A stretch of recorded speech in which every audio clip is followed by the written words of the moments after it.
시청자 여러분 안녕하십니까? 하루의 뉴스를 정리해드리는 YTN 뉴스나이트입니다. 지지율 고전 속에서 국민의힘 한동훈 비대위원장이 국회에 세종 완전 이전 카드를 띄웠습니다. 대통령실도 세종 제2집무실 설치 공약에 속도를 내라며 보조를 마쳤는데요. 선거 막판, 이 정책 승부수는 통할까요? 민주당 이재명 대표는 선거 때마다 캐스팅 보트 역할을 하는 충청 지역에서 자신의 트레이드마크인 기본사회 공약을 띄웠습니다. 내일부터는 공식 선거운동 시작이죠. 여당은 0시가 되자마자 가락시장에서, 야당은 내일 오전 용산에서 출정식을 연다는데요. 장소에 담긴 의미까지 잠시 뒤 나이트 포커스에서 함께 다뤄보겠습니다. 수요일 뉴스나이트 헤드라인 보시고 바로 출발하겠습니다. 네, 3월 27일 수요일 뉴스나이트 주요 뉴스입니다. 국민의힘 한동훈 비대위원장이 국회에 세종시 완전 이전을 공약했습니다. 민주당 이재명 대표도 충청권에서 기본사회 5대 정책을 발표하며 중원 표심 공략에 나섰습니다. 서울 시내버스 노사가 임금 인상 등을 놓고 막판 협상을 벌이고 있습니다. 합의가 최종 결렬될 경우 내일 새벽 첫 차부터 파업에 돌입합니다. 대통령실이 거듭 의료계를 향해 대화를 촉구했지만 2,000명 증원을 고수하고 있습니다. 의사협회는 증원 문제도 논의해야 한다며 대통령이 직접 전공의와 대화에 나설 것을 요구했습니다. 영화표를 살 때마다 내던 부담금이 없어지고 해외여행 갈 때 항공권에 포함되던 출국 납부금이 인하됩니다. 국민이 내는 줄도 모르고 부과해왔던 부담금 32개가 폐지 또는 감면됩니다. 지난 1월 출생아 수가 2만 1,000여 명에 그치며 1월 기준 역대 최저 기록을 경신했습니다. 연초 출생아 수가 많은 연초 휴가도 나타나지 않으면서 인구는 51개월째 자연 감소했습니다. 내일은 전국에 봄비가 내리겠습니다. 이번 비는 내일 밤에 대부분 그칠 것으로 보이는데 일부 지역에는 황사가 섞인 흑비가 내릴 전망입니다. 국민의힘 한동훈 비상대책위원장이 총선을 2주 앞두고 국회를 세종시로 완전히 이전하겠다는 공약을 발표했습니다. 위기감이 커진 가운데 서울과 충청 표심을 함께 공략하는 승부수로 보입니다. 강민경 기자입니다. 공식 선거운동 돌입 하루 전 기자회견에 자청한 한동훈 위원장이 국회 세종시 이전 카드를 꺼내들었습니다. 행정수도 세종을 완성하고 여의도 정치를 종식하겠다고 공언했습니다. 국회에 완전한 세종시 이전으로 여의도 정치를 종식하고 국회의사당을 서울의 새로운 랜드마크로 시민들께 돌려드리고 국회가 떠난 서울 여의도는 규제를 풀어 금융과 문화의 중심지로 개발하겠다고 약속했습니다. 남은 국회의사당 건물과 부지는 시민의 의견을 수렴해 전시 공간 등으로 바꾸겠다는 구상입니다. 한 위원장이 개헌과 국회법 개정 등의 논란이 불거질 수 있는 공약을 전격적으로 내건 건 위기론과 무관치 않다는 해석입니다. 수도권과 중도층 표심이 적지 않게 돌아섰다는 분석에 범야권 정당이 대통령 탄핵이 가능한 200석을 확보할 수 있다는 말까지 나오고 있기 때문입니다. 부동층이 상대적으로 많은 서울과 충청 표심을 동시에 공략해 분위기 반전을 모색하고 있다는 겁니다. 공약을 발표한 한동훈 위원장은 곧바로 이재명 대표의 지역구가 있는 인천으로 달려갔습니다. 명룡대전에 나선 원희룡 후보와 함께 지지를 호소했는데 특히 후보자들의 언행주의를 당부하며 이 대표를 깎아내렸습니다. 우리가 더 절제하고 국민의 눈높이에 맞는 언행을 해야 한다고 생각합니다. 이재명 대표를 반면 교사 삼아주시기 바랍니다. 경기 남부 최대 격전지이자 반도체 벨트에 속한 수원까지 훑으며 표심 잡기에 공을 들였습니다. 국민의힘은 전체 의석의 절반가량이 집중된 수도권에서의 반등이 무엇보다 절실하다고 보고 있습니다. 공식 선거운동 기간에도 수도권에 최대한 화력을 집중할 걸로 보입니다. YTN 강민경입니다. 대통령실은 윤석열 대통령이 대선 후보 시절 국회 세종의사당 개원을 공약했다고 강조했습니다. 대통령실은 윤 대통령이 지난 2021년 7월 대전 충청 지역 언론인과의 간담회에서 의회와 행정부처가 지근거리에 있어야 의회주의가 구현되고 행정의 효율성을 기할 수 있다는 소신을 밝혔다고 전했습니다. 이어 대통령실은 윤 대통령 대선 공약인 대통령 제2집무실 세종시 설치에 속도를 내줄 것을 관계부처에 요청할 방침이라고 설명했습니다.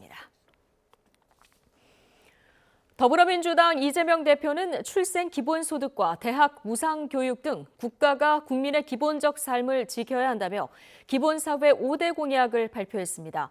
부동층이 상대적으로 많은 곳으로 꼽히는 충북을 돌며 중원 표심 잡기에도 주력했습니다. 보도에 박기환 기자입니다.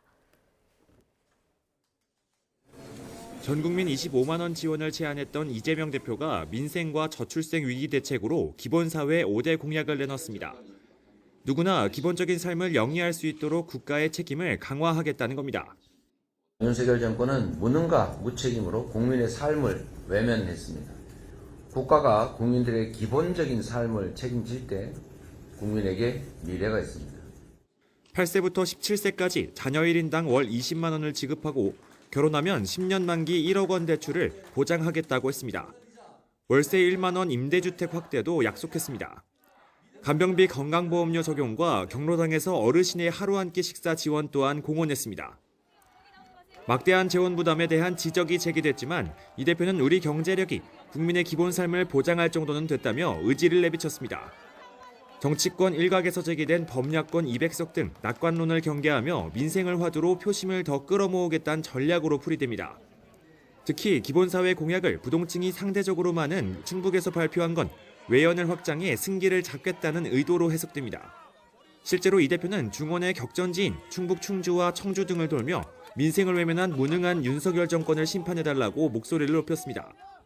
우리가 뽑은 우리가 권력과 예산을 맡긴 바로 그들에 의해서 우리의 삶이, 우리의 미래가 훼손되고 있습니다. 정치가 바뀌어야 여러분의 삶이 바뀝니다. 정부의 2,000명 의대 증원 계획을 무리수라고 거듭 비판하면서 국민 생명 보호를 위해 사회적 대화를 시작하라고 압박했습니다. 이곳 중원에서 윤석열 정부 심판을 거듭 당부한 이재명 대표는 공식 선거운동이 시작되는 내일 서울 용산 출정식을 시작으로 본격적인 유세전에 돌입합니다. YTN 박견입니다. 조국혁신당은 검찰의 수사와 기소 기능 분리를 완성해 검찰을 공소제기와 유지만 하는 기소청으로 전환하겠다는 공약을 내놨습니다. 조국 대표는 또 윤석열 정부 들어서 행정안전부에 설치된 경찰국을 폐지하고 수사권 개혁의 취지대로 경찰 수사의 전문성과 역량을 향상하겠다고도 했습니다. 국민의힘 한동훈 비상대책위원장이 국회 세종시 완전 이전 공약에 대해선 수도도 이전해야 한다며 찬성 입장을 밝혔습니다. 개혁신당은 경기 용인갑의 양향자 후보와 국민의힘 이원호 후보 간 단일화 가능성을 일축했습니다. 천하람 공동총괄선대위원장은 오늘 국회에서 열린 당 최고위원회의 뒤 기자들과 만나 양 후보가 실제 단일화를 추진할 생각이 없다고 명확히 밝혔다면서 이같이 말했습니다. 이어 경력과 이름만 넣고 이원호 후보와 유권자의 판단을 받아볼 의향이 있다는 양 후보의 한 유튜브 방송 언급에 대해선 경력으로 승부하면 이길 수 있다는 걸 강조하기 위한 정치적 수사였다고 설명했습니다. 22대 국회의원을 뽑는 4월 10일 총선의 공식 선거운동이 내일부터 시작됩니다. 유권자 표심을 잡기 위한 13일간의 열전이 선거 전날까지 펼쳐지는데요. 박광열 기자가 전해드립니다.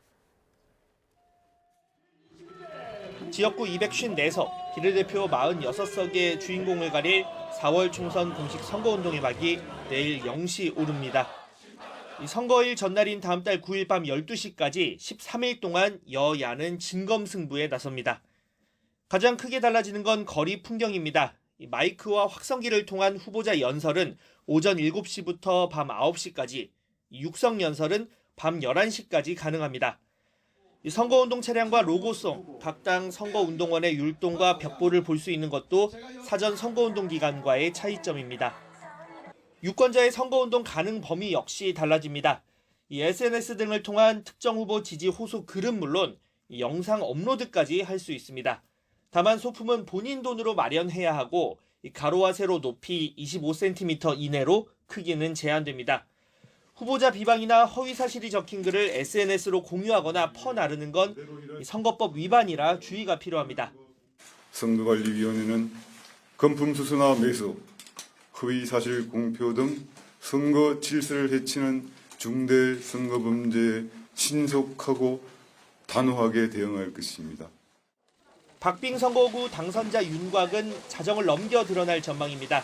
부정선거 논란을 방지하기 위해 사람이 직접 확인하는 수검표 절차가 추가로 도입됐기 때문입니다. 비례대표 개표 역시 상당한 시간이 소요될 전망입니다. 이번 총선에 후보를 낸 정당은 4년 전보다 3개 늘어난 38곳으로 이 투표용지 길이만 51.7cm, 역대 최장입니다.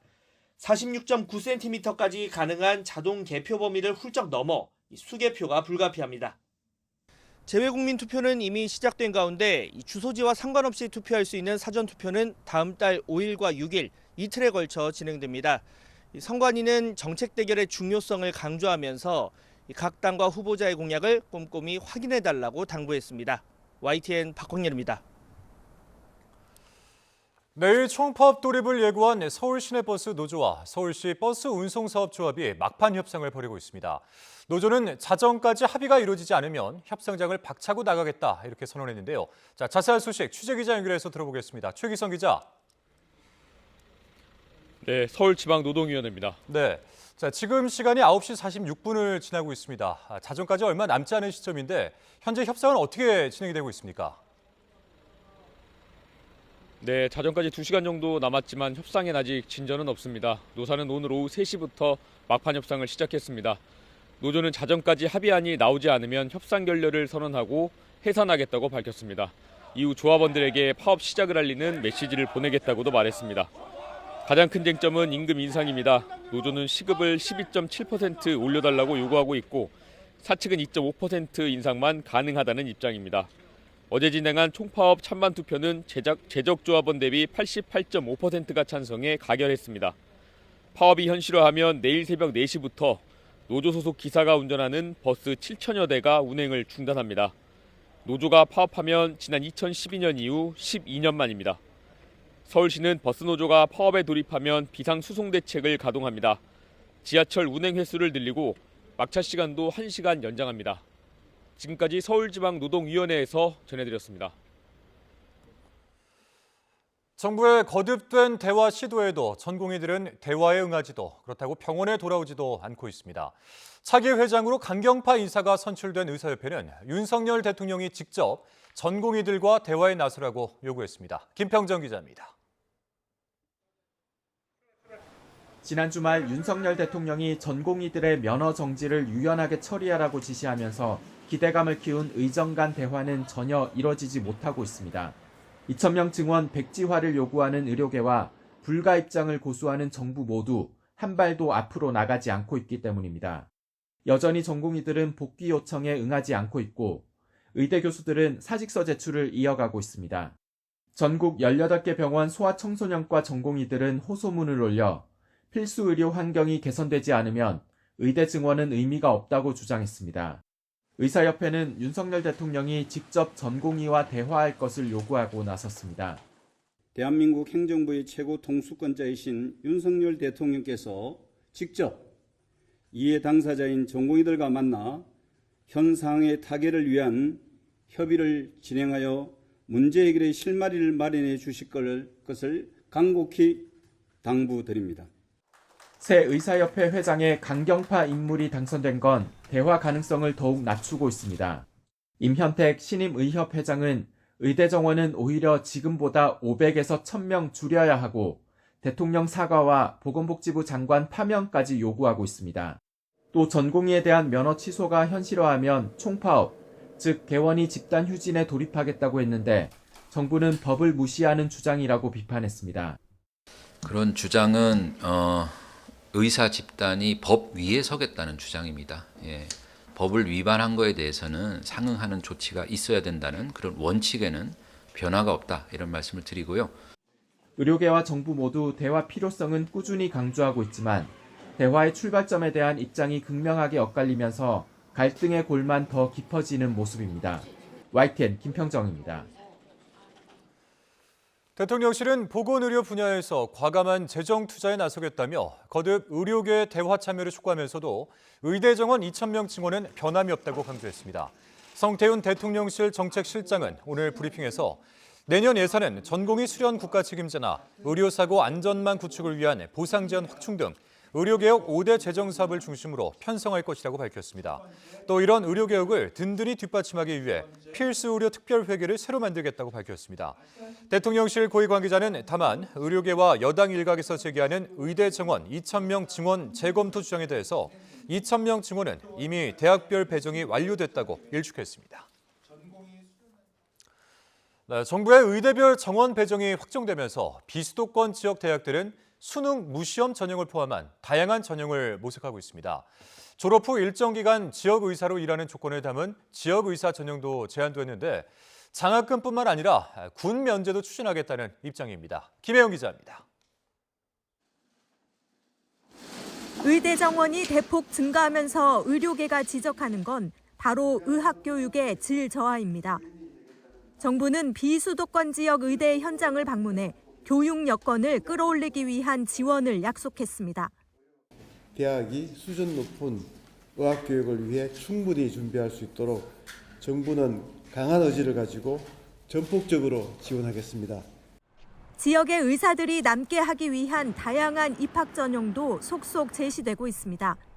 의대 정원이 76명에서 200명으로 늘어난 경상국립대는 지역 의사 전형을 제안했습니다. 졸업 후 일정 기간 지역 의료기관에서 의무적으로 근무하는 규정을 대학 선발 과정에서 내세우고 대신 장학금과 입학 전형 혜택 등을 주겠다는 겁니다. 정치권에서 거론하는 지역 의사제와 유사한데 군 면제까지 정부와 논의해보겠다는 파격 조건을 내세웠습니다. 첫 해에는 5명에서 10명 수준으로 선발하고 이후 탄력적으로 조정하겠다는 계획입니다. 처음에 조금 적게 시작하지만 한 5% 이내에서 탄력적으로 매년 조정해 나가는 이런 게 지역 의사제를 한번 시도를 해보려고 생각을 하고 있고요. 필수 의료 전형 같은 것들도 한번 생각을 해보고 있습니다. 앞서 제주대는 수능 점수를 보지 않는 무수능 지역 인재 전형을 도입하겠다고 밝혔습니다. 지역 인재 선발 비중도 정부가 추진하는 60%를 넘어 80%로 늘리려는 대학도 속속 나오고 있습니다. 올해 입시에서 비수도권 지역에서 늘어난 의대 정원만 1,600여 명. 이른바 지방 유학이라는 말까지 나오며 의대 입시 경쟁이 뜨거워질 전망인 가운데 의사들을 지역에 남게 하기 위한 입학 전형 경쟁도 빨라지고 있습니다. YTN 김혜은입니다.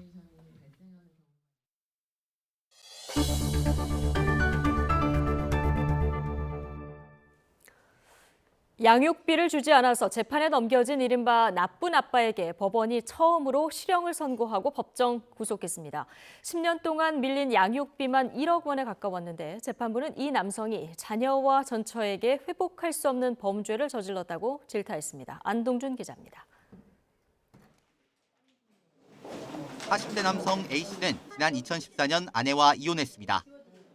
두 자녀는 아내가 키우기로 하고 매달 80만 원의 양육비를 약속했습니다.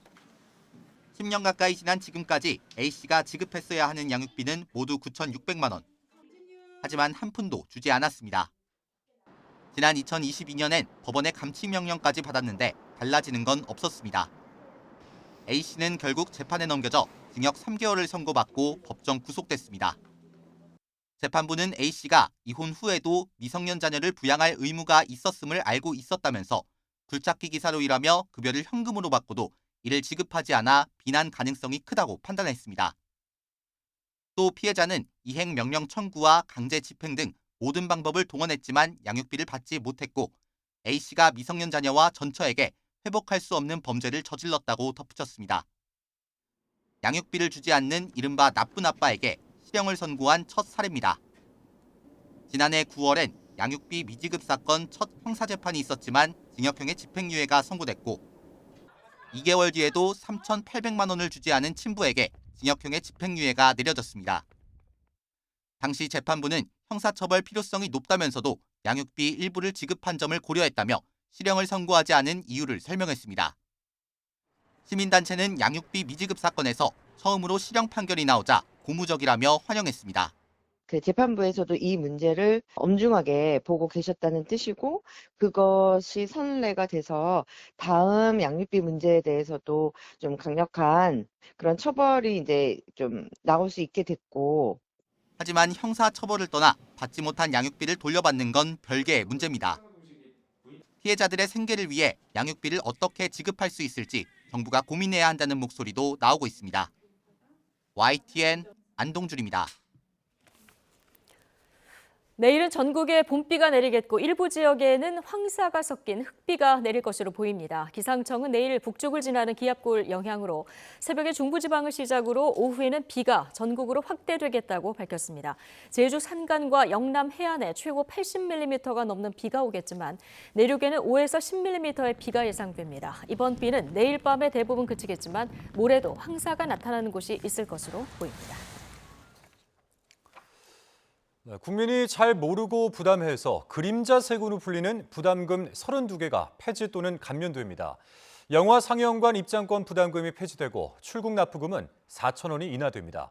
전기요금에 포함되는 전력기금 부담금 요율도 단계적으로 1%포인트 인하됩니다. 보도에 오인석 기자입니다. 국민과 기업에 과도한 부담이 된다는 지적을 받아온 부담금 규모는 올해 24조 6천억 원으로 20년 동안 3배 이상 늘었습니다. 정부는 관행적 부담금을 폐지하고 국민 부담 완화와 기업 경제 활동 촉진을 위해 32개 부담금을 폐지 감면하기로 했습니다.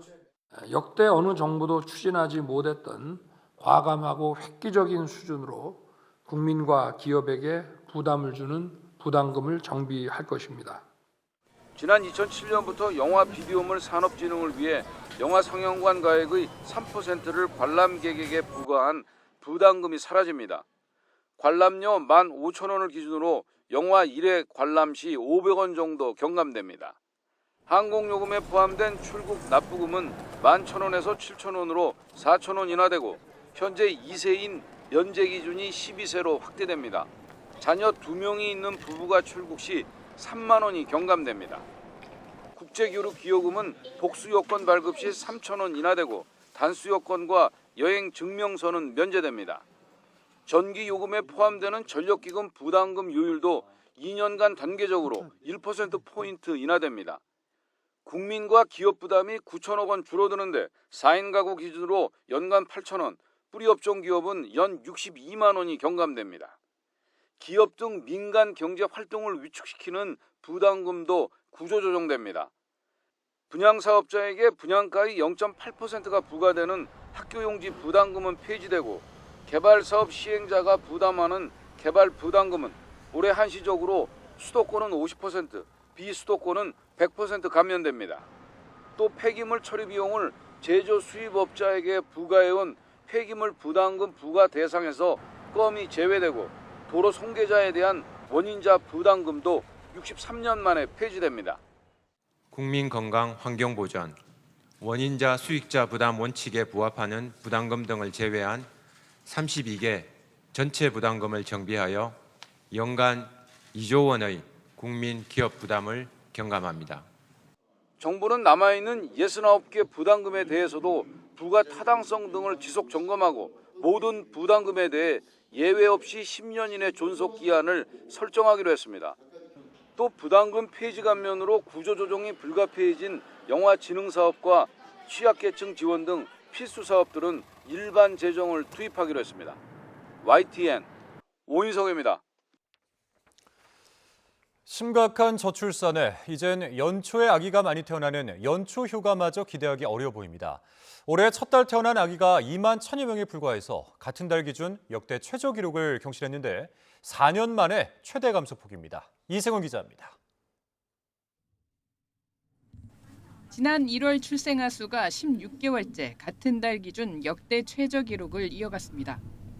1월 출생아 수는 2만 1,442명으로 지난해 1월보다 1,788명, 7.7% 줄었습니다.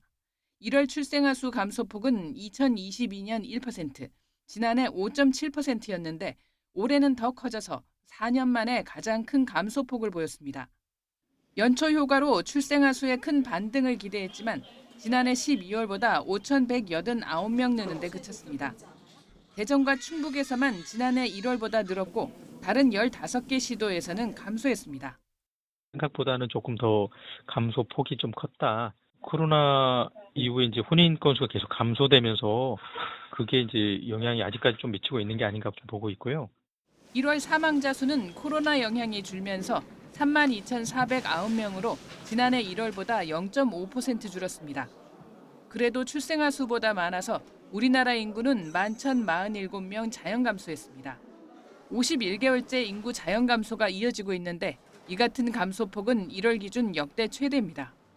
하지만 결혼은 늘었습니다. 지난 1월 혼인 건수가 2만 건이 넘어 지난해 1월보다 11.6% 늘면서 석 달 만에 증가세를 보였습니다.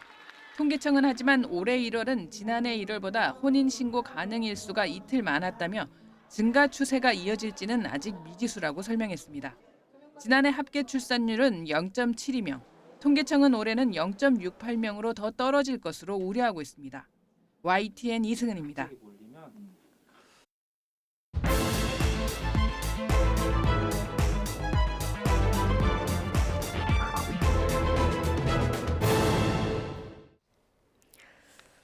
정치권 관심 뉴스들 짚어보는 나이트 포커스. 오늘은 송영훈 국민의힘 중앙선대위 대변인 그리고 성치훈 민주당 정책위 부의장 두 분과 함께하겠습니다. 어서 오십시오.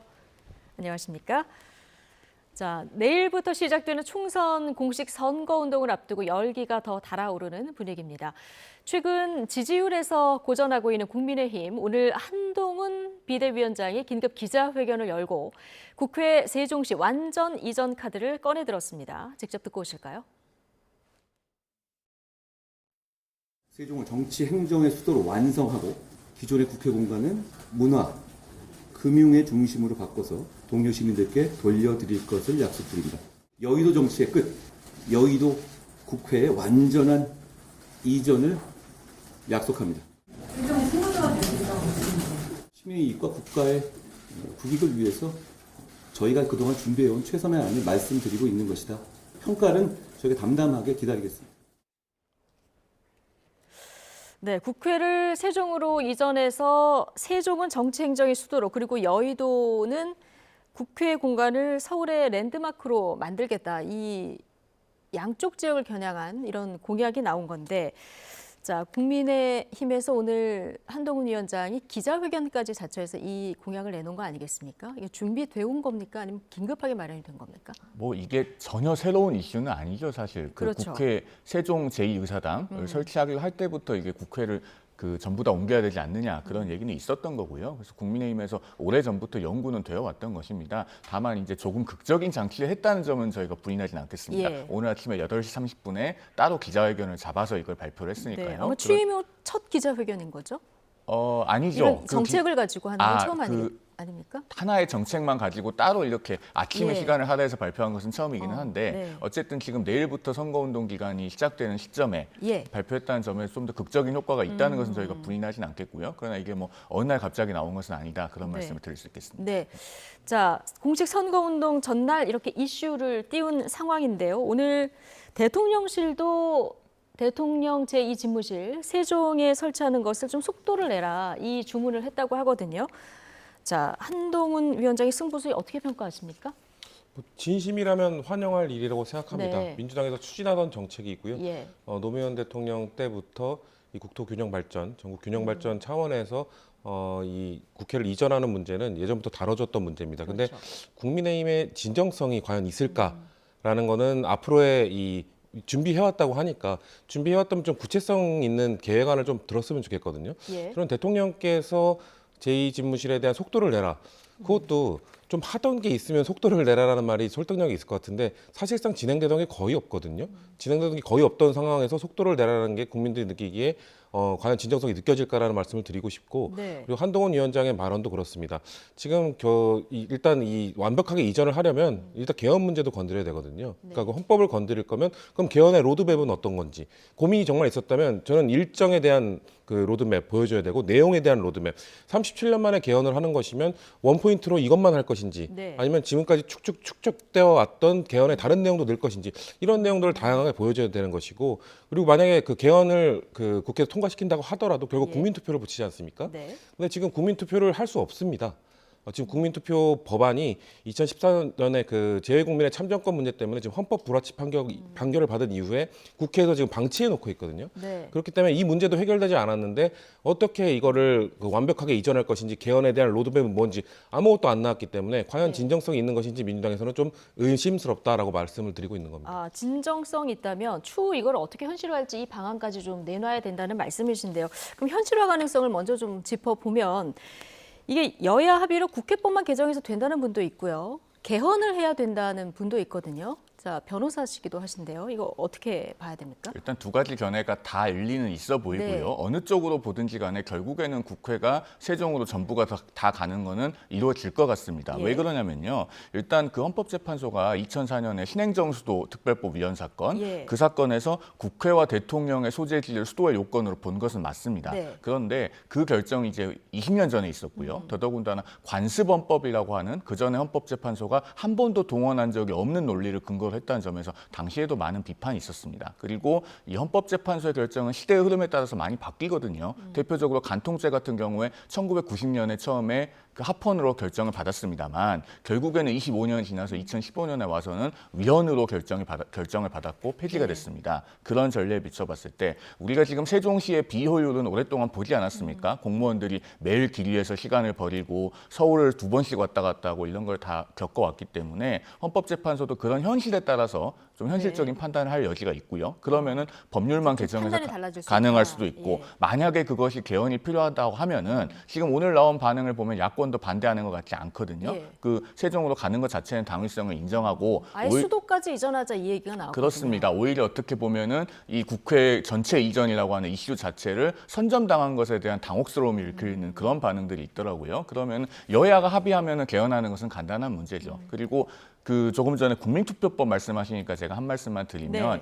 2018년에 문재인 정부에서 대통령이 개헌안을 발의했던 적이 있지 않습니까? 네. 이 국민투표법 이슈가 그때 대두됐습니다. 그러면은 민주당이 180석을 갖고 있었는데 그 180석으로 국민투표법을 사실 4년간 방치한 것이죠. 패스트트랙을 좀 써서 하셨더라면 좋았을 거란 말씀을 드려봅니다. 네, 이거야말로 좀 빨리 처리를 하지 이런 아쉬움을 얘기를 해주셨는데 자, 지금 말씀하셨지만 야권에서는 환영한다면서도 약간 불편한 심리가 읽히는 게 이슈를 선점당했다. 자, 이 점에서 그렇다고 지금 해석을 하셨는데 어떻게 보십니까?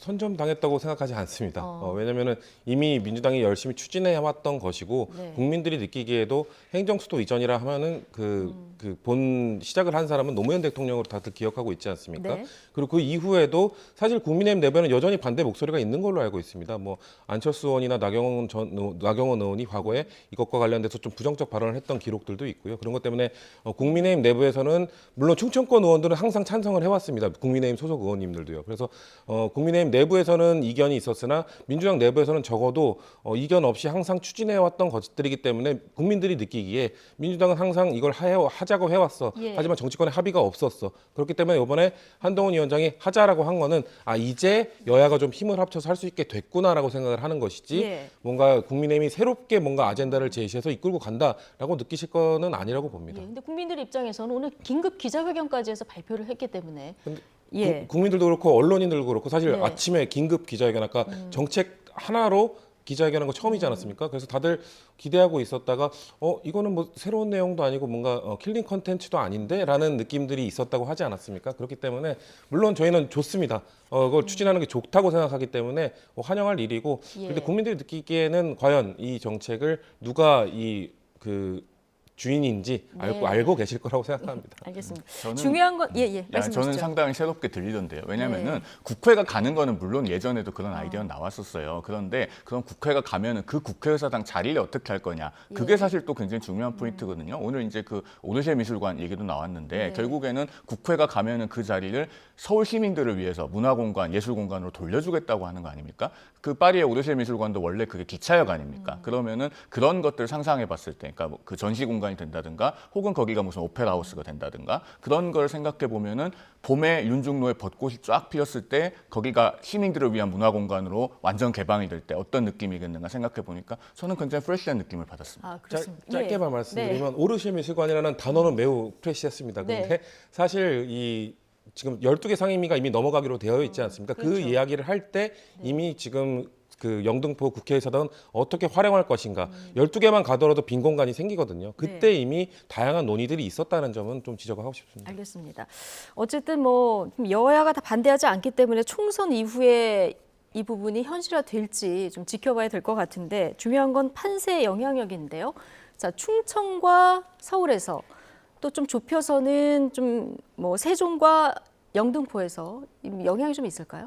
일단은 세종시에서는 당연히 환영하겠죠. 네. 왜냐하면 국회가 전체가 가면요. 국회만 가는 게 아니고 언론사들도 거기에 뭐 브랜치를 하나 낸다든가 상당한 수준으로 같이 따라가야 됩니다. 네. 그런 점들 때문에 세종시의 어떤 자족적인 기능 그리고 수도에 준하는 위상 이런 것들은 확실히 제고가 될 거고요. 네. 그다음에 지금 한동훈 위원장도 직접적으로 언급했듯이 결국에는 그 서여의도 일대를 비롯해서 고도 제한을 해제하겠다는 거 아닙니까? 그러면은 뭐랄까 일종의 그 아시아의 맨하탄처럼 네. 그렇게 그 스카이라인이 달라질 정도로 개발을 하는 것도 가능하기 때문에 그 지역 일대가 상당히 바뀌게 될 것이다. 그래서 영등포 외에도 뭐 그 마포, 그다음에 양천 뭐 그런 곳들까지 상당히 투심에 영향이 있을 것으로 봅니다. 예. 성춘 부의장께서는 판세 영향력 어떻게 보십니까? 뭐 일단 충청권에 계신 분들이 환영할 일이라고 생각하고요. 근데 이것이 한쪽에서 뭔가 추진했구나라는 느낌을 아까 말씀드린 것처럼 느끼진 않을 거기 네. 때문에 충청권 표심이 막 흔들릴 정도의 문제는 아닐 것이다. 다만 그냥 충청권에 계신 분들이 아주 환영하고 양쪽 모두 이거 약속을 지켜라. 누가 다수당이 되든 뭐 어떤 의석 배치가 되든 이거는 꼭 지켜라라는 아마 약속을 요구하지 않을까 그 정도로만 보고 있습니다. 예. 자, 사실 오늘 한동훈 위원장이 국회를 세종으로 완전히 이전하겠다 이 카드를 긴급 기자회견을 열어서 내세운 건 사실 최근 판세, 좀 여권에 불리하게 나오고 있는 판세와 무관치 않다 이런 분석도 나오는데요. 국민의힘 후보들은 대통령실을 향해서 좀 노골적인 불만도 터뜨리고 있습니다. 관련 발언 듣고 오시겠습니다.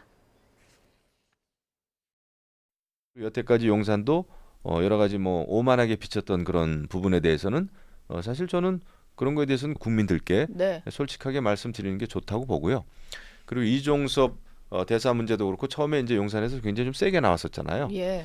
근데 그런 거는 이제 법적인 건 모르겠습니다만은 국민 정서상 받아들이기 어려운 측면도 있었다고 봐요. 그런 것은 좀 잘못됐다 이렇게 보고. 많은 후보들이 위기감을 가지고 있고 좀 쉽지 않은 상황에서 선거운동들을 하고 있습니다. 이런 상황에 대해서 대통령실에서도 면밀하게 검토하면서 예의주시하고 계시리라고 생각합니다. 자, 판세가 이렇게까지 악화된 거는 대통령실의 연이은 실책 때문이다. 이런 진단이 이제 여권의 총선 출마 후보자들 사이에 조금씩 나오는 것 같은데요.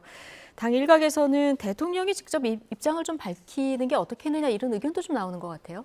뭐 여러 가지로 그 후보들께서는 또 고민이 많이 있을 것 같습니다. 아무래도 이제 민심이라고 하는 것을 최전선에서 피부로 느끼시는 분들이니까요. 그런데 또 국정이라고 하는 것은 대통령실은 대통령실대로 역할이 있고 또 여당은 여당대로 역할이 있는 거 아니겠습니까? 그리고 이제 잠시 후에 0시부터는 공식 선거 운동이 개시가 되기 때문에 어떤 지나간 것에 대해서 뭔가 후회를 하거나 뭐 탓을 하기보다는 각자의 소임을 다하면서 그 협력을 하는 자세가 필요하지 않나 그런 생각이 듭니다. 그렇게 해서 대통령실은 대통령실대로 책임성을 갖고 또 여당은 여당대로 응답성이 있는 정치를 하면서 국민들께 진정성이 있는 자세로 낮은 자세로 그렇게 선택을 구해야 되겠죠. 지금 시간이 이제 13일밖에 남지 않았는데 뭐 누가 입장을 밝히는 것이 좋다라든가 뭐 책임을 돌린다든가 이렇게 해서 선거가 나아질 것인가 저는 그렇게 생각하지 않고 오히려 그 박근혜 전 대통령도 며칠 전에 그 단합이라는 단어를 쓰셨듯이 결국에는 당정이 단합하고 후보들도 단합해서 선거를 최선을 다해서 치르는 것이 중요하다. 저는 그런 말씀 좀 드리고 싶습니다. 예. 자, 이번 총선에서 막판에까지 이슈가 될 만한 부분이 이제 의대 증원 문제인데 오늘 유연한 태도 변화를 요구하는 목소리가 이제 여권에서도 나왔습니다. 뭐 의사인 안철수 후보 같은 경우에는 이 증원 시기, 규모 재검토를 해야 된다 이런 얘기도 했고요. 한동훈 위원장도 이걸 특정 의제를 배제하면 대화가 어렵다라고 얘기해서 이 뭐 어떤 증원 규모도 좀 검토해야 된다는 취지로 들리는 발언을 했거든요. 근데 대통령실은 지금 규모는 절대 수정할 수 없다는 입장을 보이고 있어서 이게 총선 전에 어떤 새로운 국면을 맞을 가능성이 있을까요? 사실 뭐 이 문제가 총선 전에 남은 총선 기간 동안 네. 유일하게 판세를 한번 흔들 수 있는 중요한 이슈라는 건 모두가 공감하는 것 같습니다. 근데 말씀하신 대로 결국 이 문제가 풀리기 위해서는 정원 문제를 건드려야 되거든요. 의사협회 쪽 아니면 의사 측에서도 전부 이 정원 문제를 어떻게 하느냐에 따라 협상에 나서느냐 안 나서느냐가 중요한 것이라고 말을 네. 하고 있기 때문에 대통령께서 정수는 절대 건드리지 말라라는 입장을 고수하시면서 뭐 총리께 이거 협의체를 만들어라고 하시는 게 과연 이게 설득력이 있을지 국민들이 보시기에 진짜 이 문제를 해결하기 위한 의지가 있는지 그건 의심하실 거라고 생각해요. 왜냐하면 지금까지 윤석열 대통령께서 뭔가 정책을 추진함에 있어서 항상 뭔가 좀 고집을 부리고 계시거든요. 그래서 이 의사 문제는 정원 문제는 결국 2,000명을 줄이느냐 아니면 그 민주당에서도 그래서 500명이라는 안을 제안해드린 거 아니겠습니까? 여당이 그래도 좀 추진하던 정책을 굽히는 게 좀 부담스럽다면 그래서 야당이 그 활로를 열어주기 위해 출구를 열어주기 위해 대안을 제시했기 때문에 좀 의사들과 의사협회 측과 좀 열어놓고 논의를 해야 이 문제가 그리고 하루빨리 해결돼야 네. 하루하루 이게 늘어날수록 국민들의 피해만 들어가기 때문에 국민들의 불안만 들어가기 때문에 좀 이거에 대해서 좀 열린 자세로 좀 임해 주셨으면 좋겠다라는 말씀을 야당으로서 다시 한번 드립니다. 네, 지금 더구나 대한의사협회 회장이 좀 강경파 이면택 씨가 당선이 된 상황이라서 지금 협상이 마지막까지 잘 될지 좀 궁금한데 어쨌든 국민의힘 한동훈 위원장이 중재에 나선 이런 상황이라서 앞으로 어떤 보관이 더 있습니까? 참 이 문제를 해결하느냐 마느냐에 따라서 굉장히 이슈가 좀 파장이 있을 것 같은데요. 일단 한동훈 비대위원장은 지금 의제에 제한을 두지 않겠다는 얘기는 하지 않았습니까? 그렇죠. 그런 입장은 밝혔고 그다음에 좀 전에 이제 그 이면택 대한의사협회 회장 당선자에 대해서도 말씀하셨는데 이제 어제 당선이 됐기 때문에 네. 어제 당선되고 뭐 막바로 그동안 해왔던 말을 바꾸기는 어려울 거예요. 당선증의 잉크도 마르지 않은 상태에서. 그러니까 그런 부분은 좀 이해는 되는데 또 의사단체가 지금 대화의 층위가 다양하지 않습니까? 대한의사협회도 있고 전공의 모임도 있고 그다음에 의대 교수협의회도 있고 또 여러 다양한 창구가 있기 때문에 대화는 의사협회도 있지만 여러 가지 또 경로가 있다는 점 그리고 지금 어쨌든 의사단체도 계속 환자들을 외면하면서 언제까지고 이 상태를 장기화하기는 어렵다는 점을 고려해 보면은 결국에는 대화의 장은 열릴 거로 생각이 됩니다. 그리고 거기서는 말씀드린 대로 모든 의제를 다 열어놓고 대화를 해야 될 거고요. 다만 네. 대통령실의 워딩은 저는 좀 이해가 되는 측면은 있는 게 국가 원수의 언어는 무거워야 됩니다. 예. 한번 이제 선언을 했으면 그걸 쉽게 물러나기 어려운 측면이 있고요. 예. 그다음에 이걸 만약에 2,000명에서 물러날 수 있다라고 선언하는 순간 그러면 어디까지 후퇴해야 될 거냐의 문제가 있어서 27년 만에 의료개혁이 무산될 수 있다는 그런 생각도 하게 될 아니 겁니다. 기간을 좀 더 늘린다던가. 그래서 예. 어쨌든 대통령실이 현재는 지금 입장을 유지하고 있는 것은 저는 이해가 되고요. 예. 한편으로 그런데 여당은 중재를 해야 되는 입장에서 네. 의제는 제한이 없다고 표명을 해야 되는 것이고 각자의 역할을 해가면서 이 대화를 통해서 좋은 결실을 이뤄내도록 그렇게 해야 되는 것인데 물론 쉬운 과제는 아닙니다만 최선을 다해야 되겠죠. 알겠습니다. 자, 오늘 윤석열 대통령은 명동성당에서 무료 급식 봉사 활동을 했는데요. 본인이 자신 있어 하는 돼지고기 김치찌개 준비해서 봉사 활동을 했어요. 어떻게 보셨습니까? 모습은 참 잘 어울리세요. 이런 건 잘 잘하시는 어울린다. 것 같아요. 네. 근데 모습이 잘 어울리는 것과 지금의 시기와 적절한가, 네. 시기와 맞는가의 문제는 또 다른 문제 아니겠습니까? 지금 국민들께서 이 모습이 어울리게 느껴지실 것 같은데, 근데 지금 이 시기 국민들께서 요구하고 있는 거는 물가 문제, 경제 문제 이런 것들에 대한 좀 민생, 좀 더 국민들이 좀 피부로 와닿을 수 있는 문제에 대한 대통령의 워딩이나 아니면 대책을 바라고 있는데 이렇게 무료 급식소에서 봉사활동을 하고 계신 모습을 보면 국민들께서 어떻게 느끼실지 이런 것들은 사실 다른 시기에도 많이 하실 수 있는 거거든요. 예. 그래서 지금 첨예하게 좀 대립되는 그리고 국민들이 좀 뭔가 요구하고 있는 시기에 대답을 하지 않으시고 이런 모습을 하는 것이 좀 그래도 뭐 모르겠습니다. 좋게 보려고 합니다. 네. 저 앞치마의 위생 모습이 굉장히 인상적인데 시기의 문제를 제기하셨어요? 근데 또 내일부터는 공식 선거운동 기간이 개시되니까 예. 대통령께서 이런 공개 행보를 또 하기가 어렵지 않습니까? 하면은 또 선거중립의무 위반이 아니냐 뭐 이런 논란이 불거질 거라서 네. 아마 그동안에 많이 하시고 싶었는데 더 뒤로 가면 할 수가 없으니까 오늘 하신 게 아닌가 싶습니다. 그리고 이걸 이전에도 몇 번 하셨죠. 2022년에도 했고. 네. 네, 알겠습니다.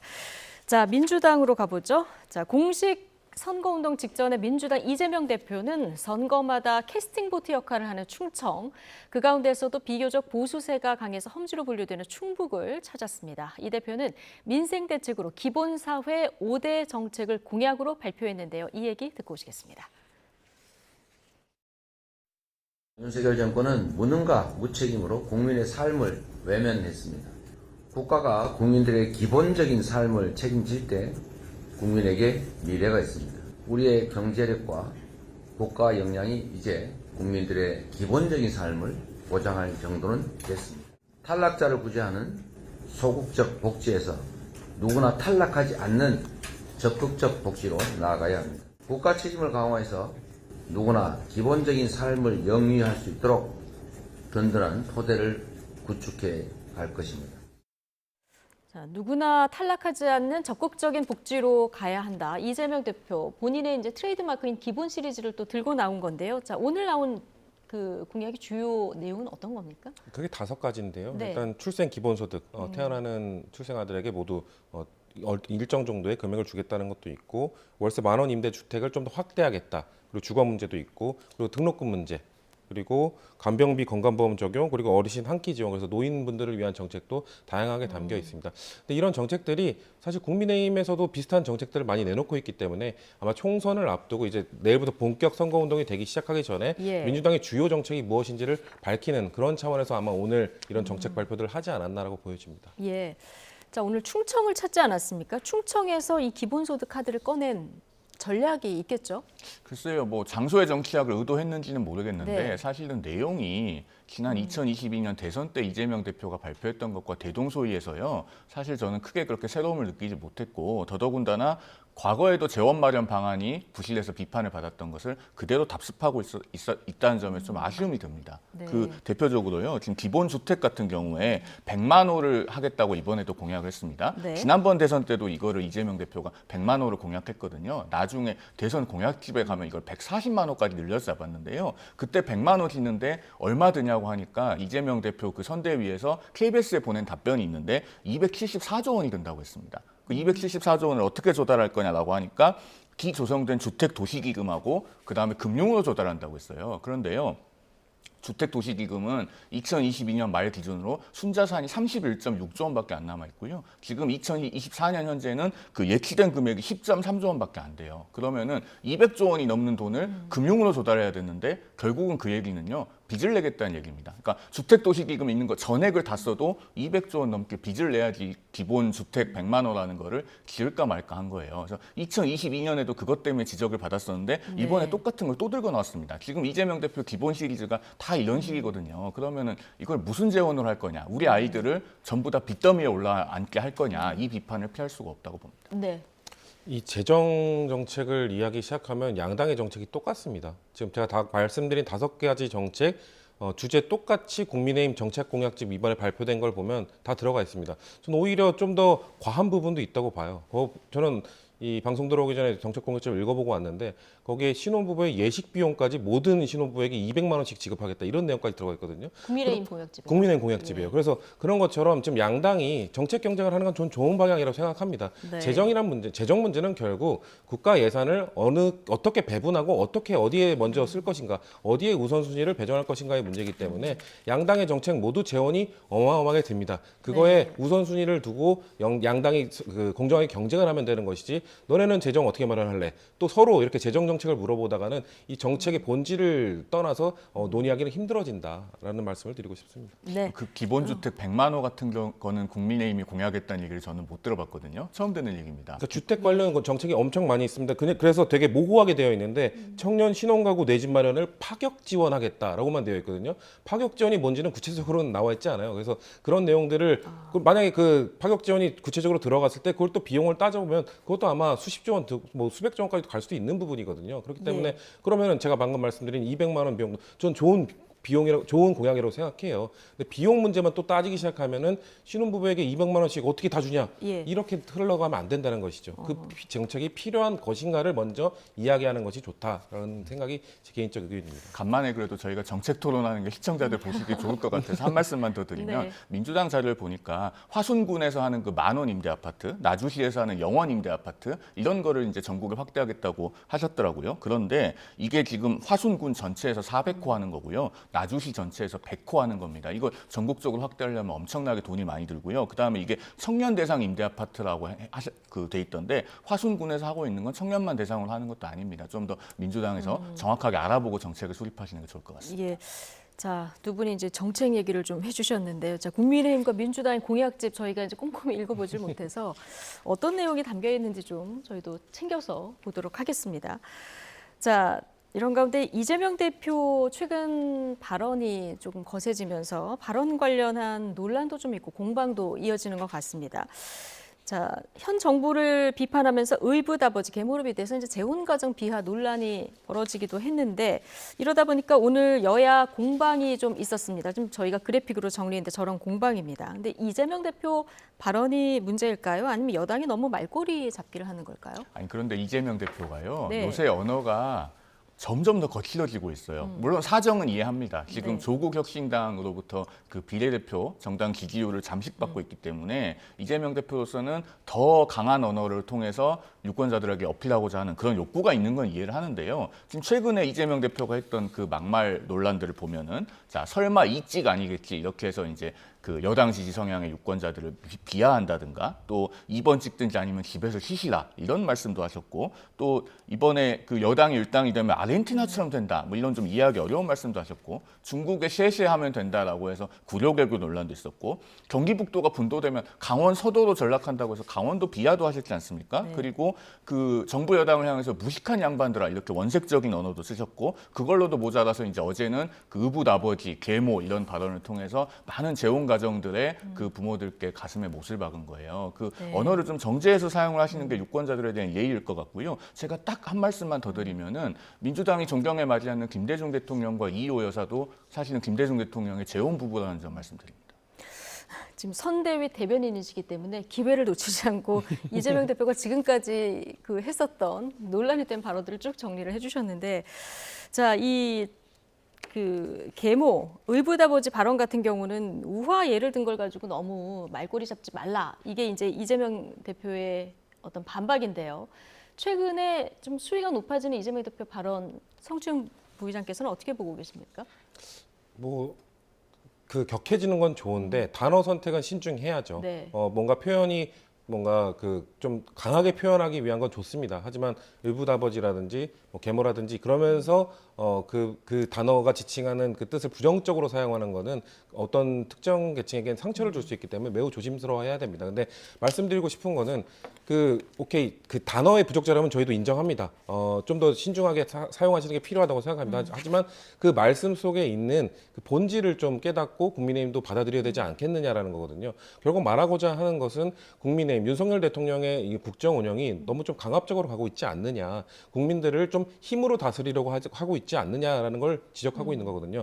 그게 좀 과해지면 공포 정치까지 갈 수 있다라는 걸 계속 얘기하고 있는 겁니다. 윤석열 정부 2년 동안 해온 정치를 보면 뭔가 법치주의를 막 얘기하거든요. 근데 법치주의를 저는 오용하고 있다고 생각합니다. 네. 법치주의라는 거는 원래 이 통치자로 하여금 쓸 수 있는 권력을 제한하고 딱 법에 제한되어 있는, 법에 명시되어 있는 권한만 쓰라고 되어 있는 건데 윤석열 대통령은 법치주의를 얘기할 때 뭔가 법으로 다스리겠다, 법으로 엄하게 다스리겠다, 국민을 마치 법으로 엄하게 다스리는 것이 법치주의인 양 오용하고 계시거든요. 그러면서 노조를 상대할 때도 사교육자를 상대할 때도 지금 의사들을 상대할 때도 역시나 좀 강압적으로 법으로 뭔가 엄하게 다스리는 이런 엄한 아버지의 모습을 보이고 있다는 차원에서 그런 내용을 그 단어를 쓴 것이기 때문에 네. 단어 사용은 부적절하 하더라도 국민의힘과 윤석열 대통령은 그렇다면 그런 것에 대해서 어떻게 본질적으로 우리가 반성하고 고쳐나가야 될지를 좀 되새겨 본다면 국민들에게 더 좋은 모습을 보여줄 수 있지 않을까라는 말씀을 드리고 싶어요. 네, 오늘 충주 유세 중에는 본인의 그 흉기 피습 사건에 대한 경찰 대응하고 배현진 의원의 피습 사건에 대한 경찰의 대응을 좀 비교해서 얘기를 하기도 했고 어제 김어준 씨 유튜브 방송에 나와서는 이제 또 상처를 공개하기도 하지 않았습니까? 이거 뭐 좀 지지층에 대한 호소, 결집 이런 전략일까요? 그런데 물론 이제 네. 그 정치인에 대한 테러 그 피습 사건들이 굉장히 불행한 사건이고 재발돼서는 안 되는 게 맞아요. 그리고 저도 이재명 대표가 그렇게 습격당했을 때 빨리 쾌유하기를 빌었었고 그렇죠. 그런데 지금 저렇게 화면에 나온 것처럼 당시에는 뭐 배현진 의원 사건 같은 경우에 그 난리 뽕짝을 치면서 증거 수집했다. 이게 지금 야당 대표가 제1당 대표가 할 만한 그런 품위 있는 발언은 아니죠. 그리고 네. 이재명 대표가 본인의 피습 사건 이후에 이제 회복돼서 첫 그 최고위원회에 나왔을 때도 그 법으로도 죽여보려고 하고 뭐 펜으로도 죽여보려고 하고 안 되니까 칼로 죽이려 한다 뭐 이런 말까지 하지 않았습니까? 네. 그런데 그 말은 잘 들어보면은 법, 펜, 칼이 다 같은 주체인 것처럼 들려요. 그래서 계속 자신에 대한 그 피습 사건을 정치적인 어떤 자본으로 사용하려고 한다는 느낌을 자꾸 줍니다. 근데 그렇게 하면은요 점점 이게 그 정치 유권자들의 정치적인 양극화는 가속화되거든요. 네. 이건 책임 있는 정치인이 해야 될 언어는 아니죠. 예, 이게 좀 말씀하신 대로 정치적으로 굉장히 안타까운 사건 아니었습니까? 어떻게 보십니까? 뭐 대응, 경찰의 대응을 지적하는 것이었는데 혹자가 느끼기에는 혹시 국민들 일부가 느끼기에는 마치 대표가 당하신 사건과 배현진 의원이 당한 사건을 좀 차별해서 두는 것처럼 들릴 수 있기 때문에 그런 부분은 조심해야죠. 아까 그 송영훈 대표님께서 말씀하신 것처럼 배현진 의원에 대한 테러도 이재명 대표에 대한 테러도 다시는 일어나면 안 되는 매우 부적절한 사건이었기 때문에 그런 네. 것들을 뭔가 다르게 무게감을 다르게 둘 수 있는 그런 발언들은 좀 조심해야 된다고 생각합니다. 예. 인정합니다. 자, 이재명 대표 얘기를 해봤고요. 자, 중성동갑에서 공천에 배제가 됐었던 임종석 전 의원이 내일 그 전현희 후보 지원 유세에 나서기로 했다는 보도가 나왔습니다. 이재명 대표 내일 출정식에도 같이 이제 만날 예정인데, 자 이렇게 되면은 굉장히 주목되는데 어떤 메시지가 나올지 좀 주목이 됩니다. 메시지가 나가지 않아도 그 모습만으로 원팀 메시지가 나가지 않을까. 네. 그리고 경선 과정 그리고 공천 과정에 있었던 개파 간 갈등이나 이런 것들이 좀 수습되는 모습을 좀 더 국민들께 그리고 예. 지지자분들께 아직도 우려하는 지지자분들이 많이 계시거든요. 그런 분들께 모습 자체로도 메시지를 드릴 수 있다. 저는 이게 민주당의 좀 특징이라고 생각해요. 네. 민주당은 경선이나 공천 과정에서 치열하게 싸우다가도 일단 본선으로 들어가면 일단 힘을 합칩니다. 못 견디고 나가시는 분들도 있죠. 그런 분들은 민주당이나 국민의힘이나 양쪽에 다 있는데 그래도 일단 당에 남아 계신 분들은 그런 뭔가 갈등, 뭔가 문제제기 이런 것들은 본선 이후로 다 미뤄두고 일단은 본선에서는 우리가 해야 되는 일, 우리가 이겨야 되는 대상을 명확히 하고 힘을 합치는 모습을 보여드린다. 이게 국민의힘과의 좀 특징 차이가 있는 것 같습니다. 왜냐하면 이제 유승민 전 의원도 아마 그 측근에 대한 지원 유세는 나가시는데 공통적인 뭔가 직책을 맡고 아니면은 뭔가 한동훈 위원장께 물어봤을 때 고려하고 있지 않다라는 대답을 하셨잖아요. 그게 민주당과 국민의힘의 차이가 아닌가. 그런 것들이 이런 중도층의 표심이나 지금 전체적인 판세에 영향을 주는 하나의 원인으로 작용하고 있다라고 저는 보고 있습니다. 네. 자, 민주당에서는 김부겸 이해찬에 의해서 임종석 전 비서실장까지 이제 합류하는 이 원팀 메시지가 내일 이 장면만으로 말씀하신 대로 이 이미지가 연출이 될 텐데 또 국민의힘에서는 어떻게 보십니까? 글쎄요. 원팀인 듯 원팀 같지 않은 그런 모습이 연출될 것 같습니다. 왜냐하면은 임종석 전 실장이 정말 흔쾌하게 지원을 하는 거면은요. 사실은 공동선대위원장을 맡았어야죠. 근데 처음부터 본인은 어떤 직책이나 이런 거 필요 없다고 했었지 않습니까? 그리고 그 왕십리 농성이 줬던 그 아우라가 워낙에 강해요. 그때 다 파란 잠바 입고 네. 그 왕십리에 모여가지고 마치 항의하듯이 그렇게 이제 선거운동을 했었는데 그 이후로 사실 시간이 꽤 많이 지났어요. 네. 그게 왕십리 농성 이후에 한 일주일이나 뭐 열흘 정도 후에 바로 선거운동 지원에 나섰으면 모르겠는데 지금은 시간이 많이 흘렀고 그래서 뭐 공식 선거운동 기간 시작했으니까 뭐 마지못해 지원하는 것 같다 그런 느낌을 줄 또 가능성이 본인을 높을 것 공천에서 배제하고 전략 공천한 전현희 후보를 지원한다는 거거든요. 지금 그것조차 안 하면은 오히려 그 당에 대한 사감이 남아있다라는 공격을 받을 거기 때문에 네. 최소한의 어떤 방어 차원에서 임종석 전 실장은 지금 저 선거운동을 하지 않을 수 없는 입장이죠. 그래야지 또 총선 이후에 어떤 민주당의 질서가 바뀌게 된다면 거기에 자기 목소리도 낼 수 있을 거고요. 그런 점에서 계산된 지원인지 흔쾌한 지원으로 보기는 좀 어렵지 않나 하는 생각이 듭니다. 국민의힘에서는 좀 스피커가 다양했으면 좋겠다 이런 얘기도 나왔었는데 끝까지 한동훈 위원장 원탑으로 이렇게 가는 겁니까? 지금 잉여한 그 국민의 미래 선대위원장이 예. 그래도 그 국민의힘 혁신위원장을 하셨고 좀 존재감이 있고 지금 어제도 그 천안함 추모 행사에 다녀오시지 않았습니까? 그래서 투톱 체제가 사실상 될 것 같고요. 그래도 이제 엄밀히 말하면 국민의힘의 선대위원장이니까. 그렇죠. 그렇기는 한데 일단은 투톱 체제를 생각을 하고 있고 그리고 사실은 이제 나경원 전 의원, 안철수 의원, 원희룡 전 장관 이런 분들이 공동 선대위원장인데 물론 자신의 지역구에 좀 주력을 하고 있긴 합니다만은 한 번씩 그 인터뷰를 하거나 방송에 출연하거나 할 때마다 공중전으로는 상당한 파급력이 있습니다. 그래서 투톱 있고 또 미드필더가 그 뒤에서 지원을 하는 그런 체계로 보시면 될 것 같습니다. 예.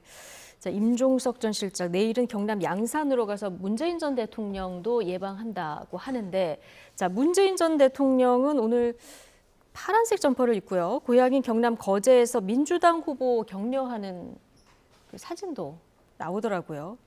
문재인 전 대통령이 이번 총선의 전면에 나설까요?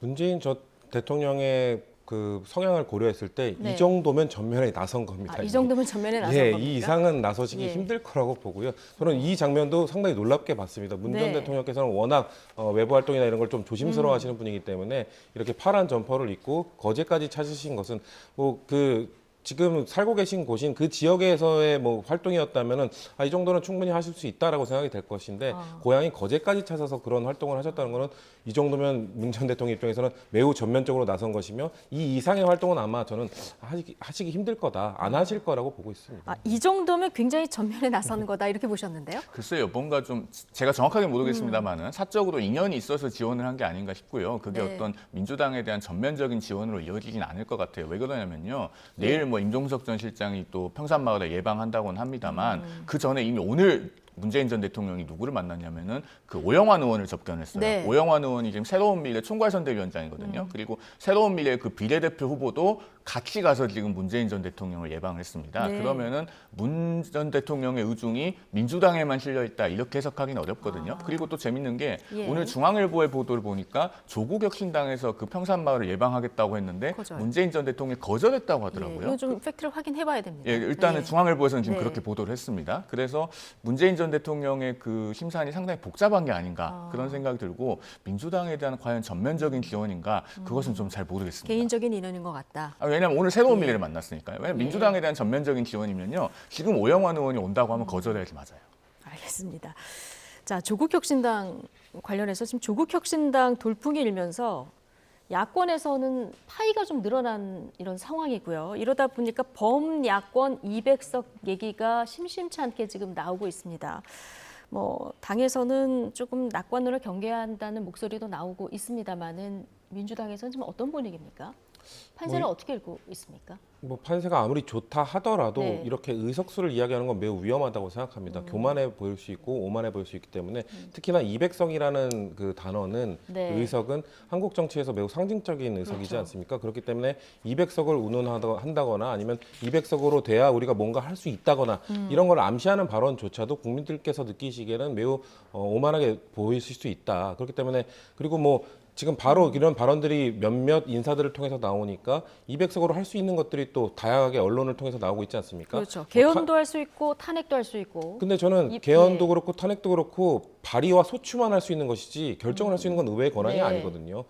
개헌도 국민투표를 해야지 결정이 되는 것이고 탄핵도 헌법재판소의 판결이 있어야 되는 것이고 근데 저는 그 헌법재판소의 판결도 결국 국민들의 허락이 있어야 사실상 이루어지는 것이기 때문에 국민들이 묻기에는 주권자들이 갖고 있는 권한을 침범하는 발언으로도 보일 수 있기 때문에 그런 탄핵 이런 발언 자체가 너무 좀 위험한 발언이다. 이런 것들은 좀 아무리 분위기가 좋더라도 좀 더 자중해야 할 필요가 있다라고 보고 있습니다. 여권에서도 최근 좀 위기론과 맞물려서 범야권 200석이 좀 거론이 되는 것 같은데요. 글쎄요. 저는 일단 우리 국민들께서 상당히 위대한 균형 감각을 갖고 계시다고 믿기 때문에 설마 범야권 200석 같은 일이 일어날까 싶기는 합니다만은 그 200석을 언급하는 것 자체는 국민들께 대단히 오만하게 비춰질 수 있다는 생각이 듭니다. 지금 그 박지원 전 국정원장도 최근에 200석 얘기를 했고 지금 진성준 의원도 또 200석에 관해서 언급을 하고 지금 네. 그런 상황인데 그 조금 전에 이제 개헌과 탄핵을 말씀하시면서 우리 성 부의장께서 개헌은 그래도 최종적으로 국민투표가 있고 탄핵은 헌법재판소가 있다는 취지로 말씀하셨는데 사실 그것 말고 하나가 더 있습니다. 국회의원 동료 국회의원을 제명할 때 국회의원 3분의 2 이상이 찬성이 있어야 되거든요. 그러면은 민주당이 이번 총선 공천 과정에서 일관되게 보여준 것이 그 비명 행사라고 하는 흐름입니다. 그러니까 당이 이재명 대표 중심으로 급격하게 쏠려서 사당화되면서 비명계는 사실상 공천에서 뭐 좀 표현이 과해서 죄송합니다만 학살당하는 것 같은 그런 그 결과가 됐거든요. 그러면은 만약에 범야권이 200석을 획득하는 상황이 벌어졌을 때 그러면 국회 안에서의 제명도 뭔가 자의적으로 권력이 사유화된 형태로 나타나지 않을 것인가. 그것에 대한 우려도 우리가 해볼 수가 있습니다. 물론 탄핵이나 개헌이나 이런 것들도 굉장히 엄중한 일이기 때문에 우리 국민들께서는 그 별로 상상하고 싶지 않은 일일 것도 맞고요. 그런 점에서 200석을 입에 올리는 것은 굉장히 야권 스스로에게도 도움이 안 될 것이다. 그런 말씀을 드리고 그래서 싶습니다. 야당 내에서도 좀 경계 목소리가 나오고 있는 이런 상황인데요. 자, 조국혁신당의 조국 대표 오늘 외신 기자클럽에서 기자간담회에 참석했는데요. 자, 어떤 얘기를 했는지 잠시 듣고 오시겠습니다. 한국 정치에서 이런 정치적 심판, 계속되는 이런 복수의 사이클이 건강한 정치의 모습인지 저나 우리 당은 복수란 단어를 쓴 적이 한 번도 없습니다. 제가 만약 복수를 원한다면 칼 들고 가야죠. 저는 법을 지키는 사람이고요. 법을 지킬 것이고요. 윤석열 대통령과 그 가족, 한동훈 비대위원장에게도 법을 적용되는 것이고 법을 적용하는 것이 복수일 수는 없습니다. 법을 적용을 해서 그 특정한 불이익이 생기는 것은 그걸 복수라고 하지 않고 정당하고 합법적인 응징이라고 하는 것이죠. 정권 교체 때마다 복수가 이루어진다 이런 그 질문에 내가 원하는 건 복수가 아닌 적법한 응징이다 이 점을 강조하면서 어떤 얘기를 하냐면 윤석열 정권 무력화가 목표다 이 얘기 다시 한번 강조를 했거든요. 현재 여론 추이대로라면 상당수 의석을 가지고 조국혁신당이 이제 국회에 입성하게 될 텐데 국회에 어떤 변화가 생길까요? 글쎄요, 그 의석수를 좀 가져간다고 해서 방금 말씀하신 뭐 복수 이런 단어들이 과연 이루어질 수 있을까요? 그런 권한이 주어지는 게 전혀 아니기 때문에 저는 공감되는 단어가 조국 대표가 말한 것 중에 공감되는 말이 있고 공감되지 않는 말이 있습니다. 네. 공정한 법의 적용이란 말은 좀 공감이 됩니다. 조국 대표 입장에서는 본인의 따님인 조민 씨에 대한 이런 법의 적용, 그 검찰의 좀 과도한 수사 이런 것처럼 김건희 여사에게도 그리고 한동훈 위원장의 딸에게도 똑같이 적용해야 되지 않겠냐를 일관되게 주장하고 있는 것이거든요. 예. 저는 그것들은 뭐 일부 공감되는 것도 있고 그거에 대해서 공감하는 국민들이 아마 조국 혁신당의 지지를 보내주고 있는 게 아닌가라는 생각을 갖고 있고 다만 윤석열 정권의 무력화라는 발언은 저는 공감하기 좀 힘들 것 같아요. 왜냐하면은 아까 말씀드린 것처럼 이게 사실상의 뭐 탄핵을 시도하는 그 암시하는 발언이 아니지 않습니까? 그리고 그 대드덕 얘기했거든요. 탄핵을 직접 얘기하는 게 아니라 다수당이 되고 200석 이상이 되면 아마도 뭔가 윤석열 정부, 윤석열 대통령의 위법한 행동에 대한 뭐 내부 고발이나 그런 것들이 새어나올 것이다. 증거가 나올 것이다. 그래서 대드덕이 될 것이다. 이런 발언들을 했는데 저는 그런 발언조차도 제3당을 노리고 있는 아니면 좀 의석 원내 진입을 노리고 있는 당의 대표가 할 수 있는 발언인가? 저는 좀 그런 측면에서는 좀 부적절한 것도 있다라고 보여집니다. 예. 민주당이 오늘 국회 교섭단체 구성 요건을 완화하겠다. 자, 이런 걸 밝혔거든요. 그러면 조국혁신당에 대한 어떤 얘기일까요?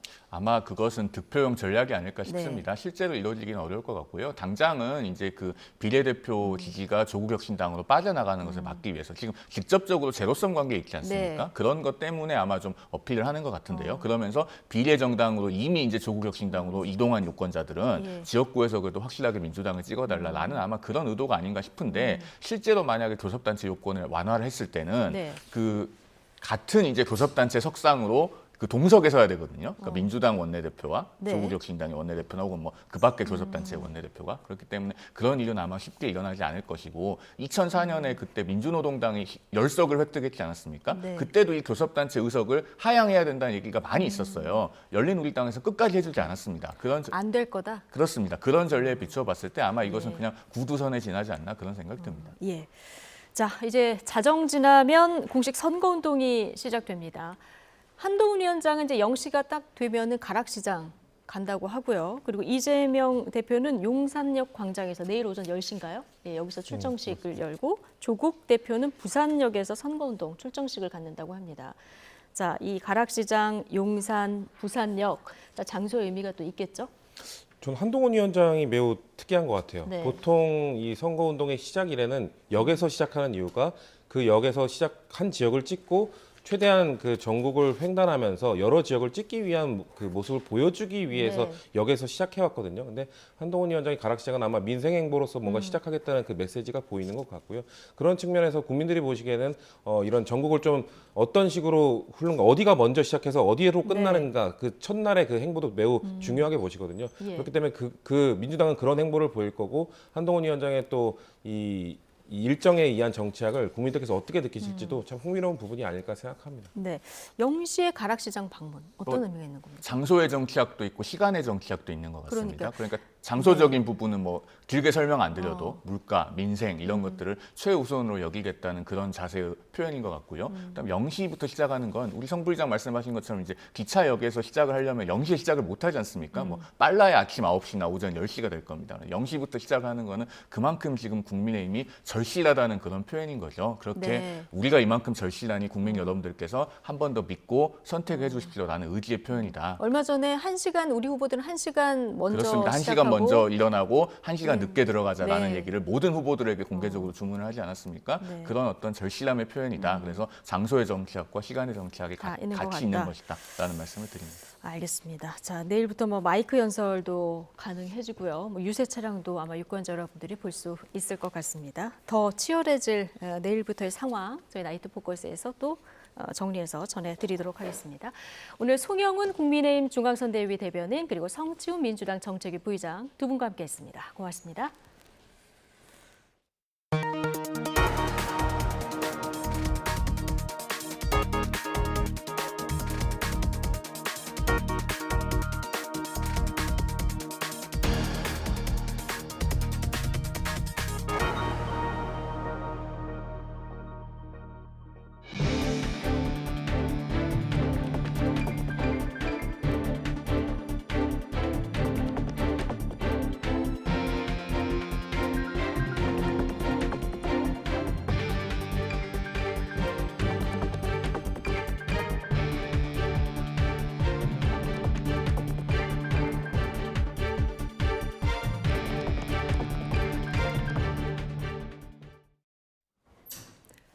대통령실은 보건, 의료 분야에 과감하게 재정을 투자하겠다며 의료계를 향해서 거듭 대화를 촉구했습니다. 다만 의대 정원 2,000명 증원에 대해서는 변경 불가라고 선을 그었는데 총선을 앞둔 여당에서조차 그렇게 늘리면 의료 파탄이 올 거란 반발이 나왔습니다. 권남기 기자입니다. 의료개혁 실무를 총괄하는 성태윤 정책실장은 브리핑을 열고 의료계를 향해 전에 없던 국가 재정 투자를 제안했습니다.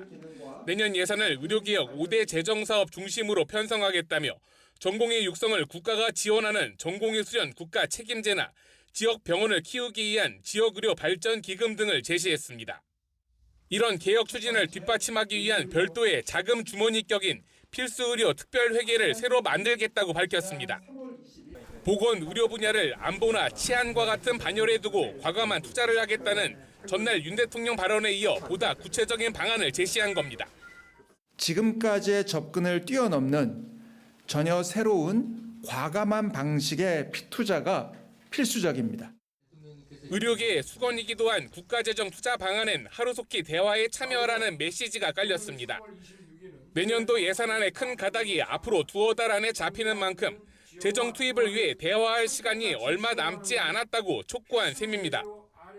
의료 개혁을 위한 정부와의 대화에 적극 나서주시기 바랍니다. 하지만 2,000명 증원 재검토 요구에 대해선 이미 대학별 배정이 끝났다며 후퇴는 없다는 점을 거듭 강조했는데 반발은 의료계와 야당을 넘어 여당 일부에서도 이어졌습니다. 의료 파탄이란 말까지 나왔습니다. 돌아오게 되면 2,000명이 아니고 4,000명을 교육을 시켜야 됩니다. 완전 의료 파탄이 일어나는 거죠. 이 문제 해결을 위해서는 의제 제한 없이 서로 대화를 이어가야. 용산은 면허정지 처분 완화 가능성에 이어 과감한 재정 투자를 약속하며 의료계를 향해 또다시 대화의 손길을 내밀었습니다. 다만 2,000명 증원 규모를 고수하는 만큼 평행선 대치는 불가피할 전망입니다. YTN 권남기입니다.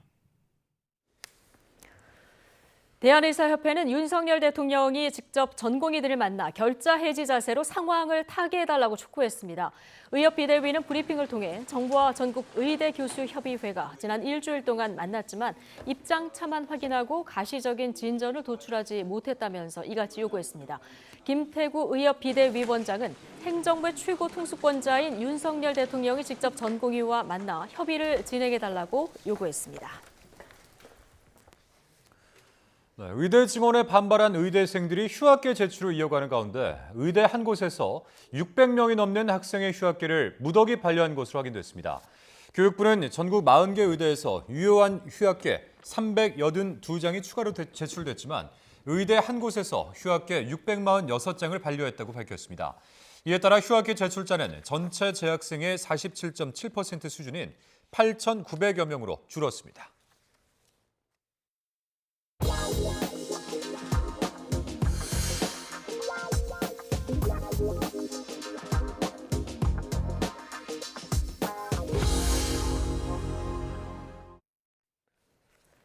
서울 시내버스 노사가 총파업 예고일을 하루 앞두고 오늘 막판 협상을 벌이고 있습니다. 서울 시내버스 노조와 서울시 버스운송사업조합은 오후 3시부터 서울지방노동위원회에서 임금 인상 등 안건을 놓고 협상 중입니다. 노조는 특히 인천, 경기 지역으로 인력 유출이 심화하는 상황에서 이탈을 막기 위해 12.7% 시급 인상을 요구하고 있습니다. 사측은 최근 5년간의 물가 상승률, 임금 인상률과 비교하면 과도한 요구를 하면서 2.5% 인상만 가능하다며 맞서고 있습니다. 노조는 사측과 합의가 최종 무산될 경우 내일 새벽 4시부터 파업에 돌입합니다. 국민과 기업에 부담을 준다는 지적을 받아온 부담금이 폐지 또는 감면됩니다. 정부는 부담금 관리 기본법 도입 22년 만에 32개 부담금을 폐지, 감면하기로 했습니다. 이로써 영화 상영관 입장권 가액의 3%를 관람객에게 부과해온 부담금이 폐지됩니다. 정부는 관람료 15,000원을 기준으로 영화 1회 관람 시 약 500원이 경감되는 효과가 있을 것으로 분석했습니다. 항공요금에 포함된 출국 납부금은 11,000원에서 7,000원으로 4,000원 인하되고 현재 2세인 면제 기준이 12세로 확대됩니다. 전기요금에 포함되는 전력기금 부담금 요율도 단계적으로 1%포인트 인하됩니다. 국내 대형마트 업계 1위인 이마트가 설립 이래 처음 희망퇴직을 공고하면서 업계 전반이 술렁이고 있습니다. 중국 이커머스의 공세가 계속되고 쇼핑 문화도 바뀌면서 유통업계 지각 변동도 가속하고 있습니다. 김선희 기자입니다. 대형마트 업계에서 선두였던 이마트가 결국 희망퇴직 공고를 내며 뒤숭숭한 분위기입니다. 이마트는 지난해 29조 원이 넘는 역대 최대 매출에도 469억 원의 영업 손실을 처음으로 냈습니다. 자회사인 신세계건설의 부진 탓도 있지만 마트 영업 이익 감소와 G마켓 등 온라인 사업에서 적자를 낸 것이 원인이라는 분석입니다. 희망퇴직 대상은 근속 15년 이상이자 과장급 이상 직원인데 이마트 노조는 반발하고 있습니다. 실제로 저희가 5년 동안 이마트 직원이 5,000명이 줄었어요. 이런 상황에서 희망퇴직까지 더 한다면은 결국에는 현장에 남아있는 사원들의 노동 강도가 더 높아질 수밖에 없는 상황이거든요. 그래서 그런 부분에서 저희는 이번 희망퇴직을 반대한다라는. 이번 희망퇴직은 대형마트의 경영 악화가 계속되며 어느 정도 예상됐습니다. 홈플러스도 적자 폭을 줄이기 위해 안간힘을 쓰고 있고 롯데마트는 이미 지난해 하반기 3차례 희망퇴직을 받았습니다. 쇼핑하는 방식이 바뀌었고 거기에 기존에 점포 중심의 영업을 하던 곳에서 그걸 빠르게 대응을 못했고 이제 그 와중에 다시 이제 중국계 유통업체가 들어오면서 일종의 삼중고라고 할까요? 백화점도 지난해 역대 최대 매출을 올렸지만 영업이익은 일제히 감소했습니다. 대신 이커머스 시장이 급부상하며 쿠팡은 첫 연간 흑자를 달성하고 이마트를 뛰어넘는 연 32조 원 매출을 기록했습니다. 하지만 알리익스프레스와 테무 등 중국 이커머스의 무차별 공세가 계속되며 국내 이커머스 업계도 위기를 맞고 있습니다. 공교롭게 이커머스의 최고봉인 쿠팡이 한국에 통틀어서 1위 업체가 32조의 매출로 1위가 되는 순간 또 차이나 커머스가 한국을 본격 공략하고 있기 때문에 앞으로 어떻게 이 영향이 미칠지에 대한 초미의 관심을 가지고 있죠. 다만 편의점 업계만 1, 2인 가구를 위한 소량 상품을 내놓고 다양한 서비스를 개발해 백화점 매출을 넘볼 정도로 선전하고 있습니다. 고물가의 급격한 인구 변화, 온라인 시장으로 재편되는 쇼핑 문화로 국내 유통시장은 그야말로 격변기를 맞고 있습니다. YTN 김선입니다. 지난 1월 태어난 아기가 2만 1천여 명에 불과해서 1월 기준 역대 최저 기록을 경신했습니다. 통계청은 지난 1월 출생아 수가 2만 1,442명으로 지난해 1월보다 1,788명, 7.7% 줄었다고 밝혔습니다. 16개월째 1년 전 같은 달 대비 역대 최저 기록을 이어갔습니다. 지난 1월 사망자 수는 3만 2,490명으로 출생아 수를 넘어서면서 우리나라 인구는 11,047명 자연 감소했습니다. 51개월 자연 감소가 이어지고 있는데 이 같은 자연 감소 폭은 1월 기준 역대 최대입니다. 온라인 과외 앱으로 만난 20대 또래 여성을 잔혹하게 살해한 정유정에게 항소심 재판부가 1심과 같은 무기징역을 선고했습니다. 검찰은 사형을 구형했지만 재판부는 평탄치 못한 성장 과정을 이유로 모든 책임이 정유정에게만 있지 않다고 봤습니다. 차상은 기자입니다. 1심에서 무기징역을 선고받은 정유정은 항소심 공판에서 형량을 줄이는 데 집중했습니다. 20대 피해 여성을 과외 앱을 이용한 치밀한 계획 끝에 살해하고 시신을 훼손한 혐의를 모두 인정하면서도 불우한 성장 과정을 강조하며 선처를 호소했습니다. 반면 검찰은 정유정이 진심으로 반성하고 있지 않다며 사형을 구형했습니다. 정유정이 구치소에서 아버지와 나눈 대화를 증거로 제시했는데 억지로라도 성의를 보이려고 반성문을 적어야겠다는 내용이 담겼습니다. 양측 모두 1심 형량이 무겁거나 가볍다며 법정 공방을 벌였지만 항소심 재판부 판단은 1심과 같았습니다. 무기징역을 선고한 재판부는 용납할 수 없는 범죄라며 유족 또한 극형을 탄원하고 있다고 밝혔습니다. 다만 검찰의 사형 구형에 대해서는 극히 예외적인 상황에서 이루어져야 한다며 평탄하지 못한 성장 과정을 고려하면 모든 책임을 묻기 어렵고 교화 가능성이 전혀 없다고 단정하기도 어렵다고 봤습니다. 정유정은 선고 전날까지 반성문을 40차례 넘게 냈지만 재판부는 감형 사유로 인정하지 않았습니다. 검찰은 판결문을 분석한 뒤 상고 여부를 결정할 계획입니다. YTN 최상입니다. 10년 동안 두 자녀의 양육비를 주지 않은 40대 남성이 양육비 미지급 사례로는 처음으로 실형을 선고받고 법정에서 구속됐습니다. 인천지방법원은 오늘 2014년 4월부터 양육비 9,600만 원을 주지 않은 혐의로 기소된 44살 A씨에게 징역 3개월을 선고하고 도주 우려가 있다며 법정 구속했습니다.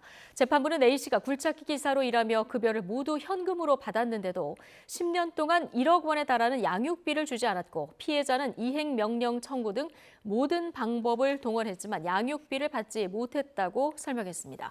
지난 2021년 7월 양육비 미지급자에 대한 형사처벌 규정이 도입된 뒤 첫 실형 선고 사례로 그동안에는 대부분 벌금형이나 징역형의 집행유예가 선고돼 왔습니다. 동해 지역에서 해상 사격 훈련을 하던 해군 부사관이 바다에 빠져 숨지는 사고가 일어났습니다. 해군 1함대는 오늘 오후 2시쯤 소속 고속정에 타고 있던 상사 1명이 사격 훈련 도중 바다에 빠졌고 함께 훈련하던 장병들이 구조해 병원으로 옮겼지만 끝내 숨졌다고 밝혔습니다. 숨진 상사가 타고 있던 고속정은 사격 표적을 끌고 이동하는 역할을 했던 것으로 파악됐습니다. 해군은 현재 사고 원인을 조사하고 있다며 숨진 간부 유가족에게 깊은 애도를 표한다고 전했습니다. 지인들과 도박판을 벌여 돈을 싹쓸이한 현직 치과 의사가 수사를 받고 있습니다. 특수 제작된 카드와 렌즈를 이용했다가 현장에서 지인들에게 덜미를 잡혔습니다. 윤웅성 기자입니다. 카드와 현금이 탁자 위에 널브러져 있습니다. 도박판이 벌어지고 있는 현장입니다. 갑자기 한 남성 주위로 사람들이 모여들더니 속임수를 썼는지 추궁하기 시작합니다. 너무하잖아. 자, 내가 돈 좀 땄다고. 내가 여기 렌즈 있습니다. 뭘 렌즈가 있어? 렌즈 하나 봐봐, 렌즈 하나 나왔습니다. 강하게 부인하던 남성. 그런데 눈에서 검붉은 렌즈가 나옵니다. 카드에 대해서도 검증에 들어갑니다. 이거 하트요. 봐봐, 맞나? 없네. 맞지? 지인이 미리 준비한 특수안경으로 살펴보니 카드 뒷면에 표시가 훤히 드러나 어떤 카드인지 쉽게 알 수 있습니다. 이를 근거로 지인들은 이 남성이 특수 제작된 렌즈와 카드로 사기 도박을 했다고 판단했습니다. 유독 치과의사 A씨만 판돈을 쓸어가자 의심 끝에 덜미를 잡은 겁니다. 이 사람은 10번 하면 9번을 타요. 그 사람이 원하는 대로 카드가 다 맞아가는 거죠. 도박을 함께한 10여 명은 이상하리만치 A씨가 승률이 높았지만 고소득자인 치과의사가 설마 사기를 칠까 처음엔 의심도 못했습니다. 어느 누구도 거기 있는 사람 중에 한 명이라도 의심을 못했죠. 지위도 있고 하니까요. 자기 뭐 주식 해갖고 한 5억 있는데 오늘 뭐 500만 원 손해받고 그냥 그 사람은 뭐 1, 2천만 원은 그냥 재미로 이렇게 생각하는 줄 알았지. 또 다른 피해자 역시 승부 조작이 있을 줄은 상상도 못했습니다. 치과 의사니까 아무래도 얘가 공부를 많이 해서 똑똑한가? 어떻게 이렇게 잘하지? 이런 생각은 했죠. 이들은 A씨가 이렇게 2021년 초부터 1년여 동안 쓸어간 돈이 최소 7억 원에 달한다고 주장합니다. 피해자 일부가 A씨를 사기도박 혐의로 경찰에 고소했고 현재는 검찰로 송치돼 특정경제범죄 가중처벌법상 사기 혐의로 수사가 진행 중입니다. 사기도박으로 거액을 따다 적발되면 3년 이상의 징역형에 처할 수 있습니다. 하지만 수사가 2년 가까이 길어지면서 A씨는 평소처럼 치과를 운영하고 있습니다. 취재진은 입장을 묻기 위해 A씨를 찾아갔지만 상대편의 일방적인 주장이라며 답을 피했습니다. YTN 윤홍성입니다. 해병대 최상병 사망 사건 외압 의혹으로 수사받는 이종섭 주 호주 대사 측이 고위공직자 범죄수사처에 다시 한번 조속한 조사를 촉구했습니다. 이 대사 측 변호인인 김재훈 변호사는 오늘 공수처에 이런 내용을 담은 의견서를 제출했습니다. 이 대사 측은 이 대사가 파렴치한 해외 도피자 신세가 돼 견디기 힘든 치욕을 받고 있는데도 공수처는 여전히 출국 금지가 필요하다는 정치 공세에 힘을 싣고 있다고 비판했습니다.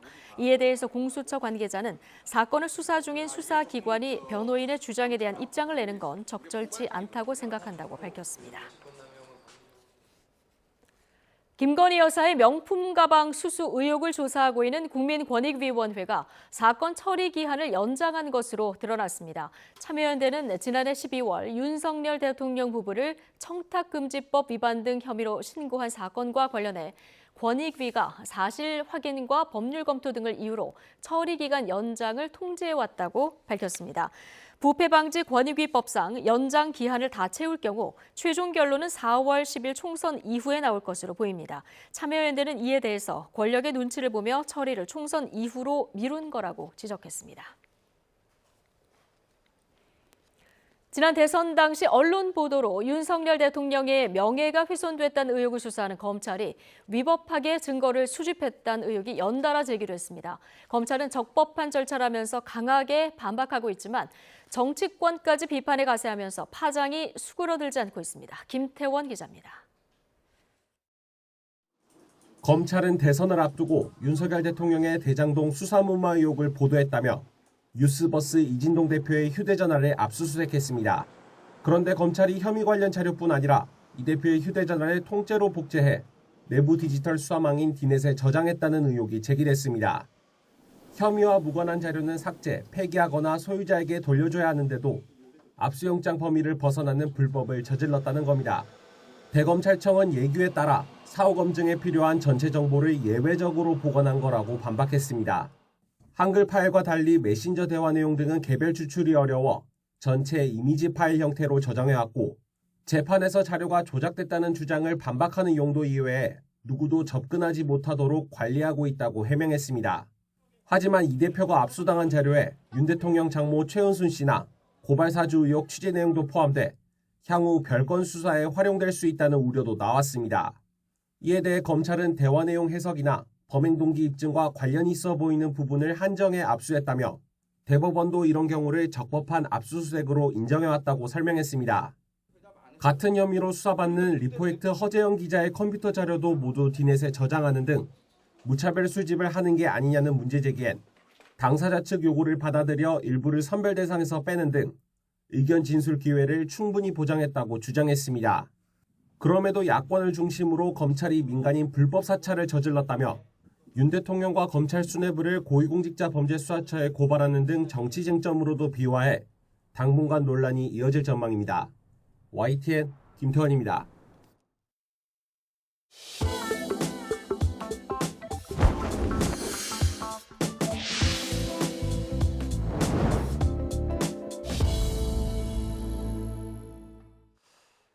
네, 22대 총선 공식 선거운동이 잠시 후 내일 0시부터 시작됩니다. 각 정당과 후보들은 본격적으로 유권자 표심을 얻기 위해서 준비 중인데요. 벌써 SNS를 활용한 이색 콘텐츠들이 유권자 눈길을 사로잡고 있습니다. 하나씩 살펴보시죠. 네, 먼저 최근 다양한 커버 영상이 올라오며 인기를 누리고 있는 가수 비비의 노래죠. 밤양갱. 더불어민주당 강훈식 후보는 이 밤양갱을 개사해서 불렀습니다. 밤양갱을 밤 타령처럼 부른 사건이란 설명과 함께 영상을 올렸는데요. 똑같다니까 나는 흐르는 눈물을 참고 하려던 얘길. 국민의힘 김은혜 후보는 박상철의 무조건을 개사해 부른 영상이 화제입니다. 짧은 쇼츠 영상으로 통해 지역구 민심에 호소한 건데 정말 열창하고 있다는 게 느껴지죠.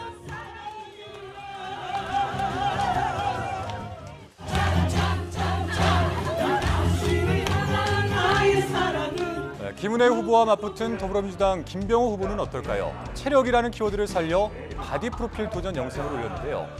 상반신을 노출한 사진으로 선거에 나서는 각오를 밝히기도 했습니다. 자, 노래가 나왔다면 또 빠질 수 없는 게 춤일 텐데요. 새로운 미래당에서는 최근 SNS에서 큰 인기를 끌었던 아이돌 노래 넉넉 챌린지를 활용해 유권자의 마음을 두드린다는 의지를 표현하기도 했고요. 국민의힘 태용호 후보도 개사한 박남정의 널 그리며에 맞춰 열심히 리듬을 탔습니다. 그런가 하면 더불어민주당 김주영 후보는 지역구 한 편의점에서 일일 아르바이트를 하는 모습을 올렸는데요. 어딘가 어설퍼 보이는 모습과 다소 썰렁한 농담까지 함께 담겼습니다. 이 밖에도 국민의힘 곽관용 후보가 영화 신세계를 패러디한 영상을 올리는 등 유권자들의 관심을 끌기 위한 정치권의 다양한 움직임이 보여지고 있습니다. 자, 어떻게 보셨습니까? 여러분들 눈에는 어떤 후보가 보이십니까? 총선이 이제 14일 남은 가운데 해외 115개국에서는 오늘부터 재외 국민 사전투표가 시작됐습니다. 이 첫날 풍경을 베이징에서 강정규 특파원이 담아왔습니다. 버스에서 우리 교민들이 내리자 굳게 닫혔던 대사관 철문이 열립니다. 재외국민 사전투표를 독려하기 위해 한인촌과 투표소를 잇는 셔틀버스가 도착한 겁니다. 11시 20분까지 이쪽으로 오시면 돼요. 베이징에 있는 대사관을 비롯해 상하이, 홍콩 총영사관 등 10곳의 투표소가 차려졌습니다. 중국이 우리나라보다 97배나 넓다 보니 투표 첫날 650km를 달려온 유권자도 있었습니다. 중국 내몽고 빠오토라는 데서 왔고요. 고속철 타고 한 3시간 30분 정도. 한중 관계 악화와 제로 코로나 3년을 거치며 중국 교민 유권자 수는 7만 명 넘게 줄었습니다. 그러나 사전 투표 신청 비율은 오히려 높아졌습니다. 사실 제 한 표로 그렇게 선거 결과를 바꿀 수는 없겠지만 그래도 뭔가 당연하다는 생각으로 온 것 같아요. 저도 재외 국민으로서 이번에 처음 해외에서 한 표를 행사했습니다. 재외국민 사전투표는 4월 1일까지 엿새 동안 115개국 220개 투표소에서 진행됩니다. 공간마다 재외투표 기간이 좀 다를 수 있으니 각 공간에 확인하셔서 여권 등을 지참하셔가지고 꼭 외국에서도 투표하시기 바랍니다. 일본 도쿄에선 94살 할머니도 부축을 받으며 투표장에 나왔습니다. 기쁘지요. 뭐랄까 우리나라를 위해서 투표를 하나 했다는 게 자랑스럽습니다. 이번 22대 총선에 투표 등록을 한 교민은 14만여 명, 전체 제외 유권자의 7.5%에 그칩니다. 베이징에서 YTN 강정규입니다. 국민의힘 한동훈 비상대책위원장은 국회의사당을 세종시로 완전히 이전해 여의도 정치를 종식하겠다고 공약했습니다. 한 위원장은 여의도와 그 주변 등의 개발 제한을 풀어 서울 개발을 적극적으로 추진하고 기존 국회 공간은 문화금융 중심으로 만들겠다고 서명했습니다. 더불어민주당 이재명 대표는 국민 삶의 기본을 보장하는 사회를 만들겠다며 기본사회 5대 정책을 총선 공약으로 제시했습니다. 구체적으로는 8세부터 17세까지 자녀 1인당 월 20만 원을 지급하고 0세부터 18세까지 매월 10만 원씩 펀드 계좌로 지급하는 출생 기본소득을 통해 부모의 양육 부담을 덜고 자녀의 자립 기반을 마련하겠다고 서명했습니다. 이른바 반윤을 기치로 지지층을 끌어모으고 있는 조국혁신당이 검찰을 기소청으로 전환하는 내용 등이 담긴 권력기관 개혁 공약을 발표했습니다. 돌풍의 여세를 몰아가려는 전략으로 보이는데 이준석, 이낙연 대표도 반등을 노리고 있습니다. 황보예경 기자입니다. 윤석열 정권 조기 종식을 외쳐온 조국혁신당이 이번엔 검찰 등 권력기관 개혁을 화두로 던졌습니다. 특히 검찰의 수사 기능을 완전히 없애 사실상 재판만 맡는 기소청으로 만들겠다고 했습니다. 수사기소 분리를 완성하여 검찰을 공소제기 및 유지 기능만을 행사하는 기소청으로 전환하겠습니다. 대신 현 정부 들어 행정안전부에 설치된 경찰국을 폐지해 경찰의 수사 전문성은 키우겠다고 목소리를 높였습니다. 국민의힘이 공식화한 국회의사당 세종시 이전에 대해선 찬성 의사를 밝히며 한 발 더 나가 수도 이전까지 제안했습니다. 관습 헌법이라는 이유로 무산되었던 수도 이전도 해야 된다고 저는 생각하고요. 대법원 헌법재판소 감사원 대검찰청이 서울에 있어야 될 이유가 없다고 보고 있고, 지지율 고전을 면치 못하고 있는 개혁신당에선 지역별로 여당과의 후보 단일화 이슈가 고개를 들고 있습니다. 범보수 진영이 전략적으로 손을 잡을 가능성이 제기된 건데 일단 당 지도부는 독자 행보를 강조하며 선을 긋고 있습니다. 국민의힘과의 단일화나 국민의힘에 복귀하는 것에 결단코 반대하는 입장이다 말씀드립니다. 이번 선거에서의 목표는 지역구 당선자를 가능하다면 복수로 내는 겁니다.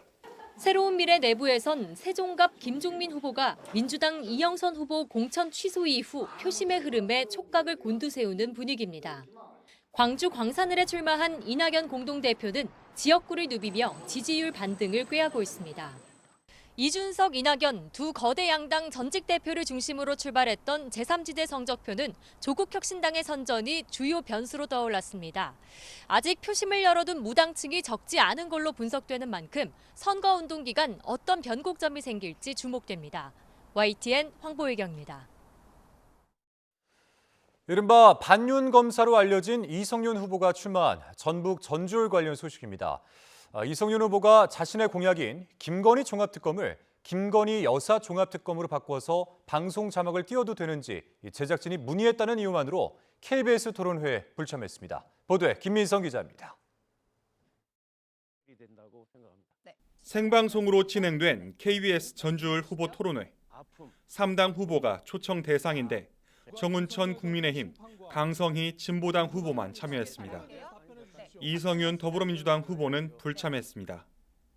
이 후보는 토론회 전에 KBS 제작진이 자신의 공약 김건희 종합특검에 여사라는 호칭을 넣어 방송하겠다고 통보했다며 언론이 선거에 개입한 공약 입틀막이라고 주장했습니다.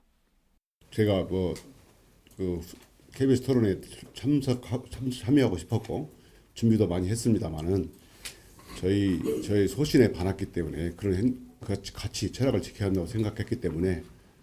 상대 후보들은 한 목소리로 비판했습니다. 강성희 후보는 핑계를 대며 토론도 못 나올 수준이면 윤석열 대통령 앞에 가면 고양이 앞에 쥐 신세가 될 게 뻔하다고. 김건희 여사라는 글자 하나로 토론회를 불참했는데 전 이것은 셀프 입틀막이라고 생각하고 전주 시민들은 귀틀막, 눈틀막을 당한 것이라고 생각합니다. 정운천 후보는 만약 여론조사 지지율이 낮았더라면 토론회에 계속 불참하며 시민들을 무시할 수 있었겠느냐고 꼬집었습니다. 언론에 화살을 돌리고 전주를 위해 준비되지 않는 후보라는 것을 숨기기 위해 토론회를 보이콧한 것으로밖에 볼 수 없습니다. 이와 관련해 KBS 전주총국은 애초 방송 작가가 자막에 여사를 추가했으면 한다는 의견을 전했다가 16분 뒤 공약 자막을 아예 빼고 진행하겠다고 전달했을 뿐 여사 자막을 넣어 방송하겠다는 공식 통보를 한 게 아니라고 반박했습니다. 또 다른 후보가 비슷한 문구를 보냈더라도 수정 의견을 냈을 거라며 선거 방해나 선거 개입이 의심될 만한 일을 하지 않았다고 강조했습니다. 이성윤 후보는 예비 후보 때 2번, 경선 승리 후 2번을 더해 지금까지 모두 4차례 방송 토론회에 불참했습니다. 검증이 두려워 택한 도망이다. 언론의 선거 개입이다. 제각각 다른 말들이 오가는 선거판에서 판단은 유권자의 몫으로 남았습니다. YTN 김민성입니다. 그동안 부동산 정비 사업의 큰 걸림돌로 평가받던 재건축 초과이익 부담금이 많이 줄어들게 됐습니다. 관련 개정법이 오늘부터 시행된 건데 최근 워낙 부동산 경기가 좋지 않은 만큼 시장 분위기 반전까지는 쉽지 않을 전망입니다. 차유정 기자입니다. 재건축으로 얻은 이익에서 최대 50%를 부과하는 재건축 초과이익 환수제. 부담금이 지나치게 높다는 지적과 함께 정비사업의 최대 걸림돌로 평가받아 왔습니다. 관련법 개정안이 시행되면서 부담금이 크게 줄었습니다. 재건축 부담금을 면제하는 기준이 3천만 원에서 8천만 원으로 올라갔고 부과 구간도 완화됐습니다. 초과이익이 많지 않았던 단지들은 부담금 부과 대상에서 빠지게 된 겁니다. 초과이익을 환수하는 재건축 단지는 40% 정도 줄고 평균 부담금도 8,800만 원에서 4,800만 원으로 절반 가까이 감소할 것으로 추산됐습니다. 하지만 이런 변화에도 재건축 시장 분위기가 반전되기는 어려워 보입니다. 원자재 값이 여전히 비싼 데다가 부동산 경기가 워낙 침체해 재건축 사업성이 떨어졌다는 평가가 많기 때문입니다. 게다가 고금리 상황도 계속되며 초과 부담금 완화만으론 시장이 활기를 찾기 힘들 전망입니다. 재건축을 추진하는 조합원 입장에서는 어느 정도라도 부과한다는 데 의미가 있기 때문에 이게 완화된다고 해서 재건축이 활성화되거나 또는 가격이 오르거나 그러지는 않을 거라고 봅니다. 재건축 초과이익 환수 자체에 문제가 많은 만큼 폐지를 주장하는 목소리도 적지 않습니다. 재건축으로 얻은 이익이 아직 발생하지 않은 미실현 이익인데도 과세하는 건 문제가 있고 부담금 자체가 형평성에도 맞지 않다는 겁니다. 같은 정비 사업인 재개발에는 없습니다. 신규 아파트나 분양을 받아서 새로 입주하는, 같이 입주하는 이런 분양자에게도 부과되지 않습니다. 그런 차원에서 여러 가지 형평성의 문제도 있기 때문에 총선을 앞두고 정치권에서도 폐지 논의에 군부를 대는 분위기도 있지만 당장 법 개정 논의가 이루어지긴 쉽지 않습니다. 개정안이 5달 안에 부담금을 부과하도록 하는 만큼 이르면 올해 상반기 중에는 부과받는 단지가 나올 전망입니다. YTN 차유정입니다. 정부가 지역 소멸을 막기 위해 추진하는 국가 첨단 산업단지 조성을 신속히 하기로 했습니다. 전남 고흥과 경북 울진 산단의 예비 타당성을 면제하고 다른 12개 산단도 예타 기간을 절반으로 줄이겠다는 계획입니다. 이승윤 기자입니다.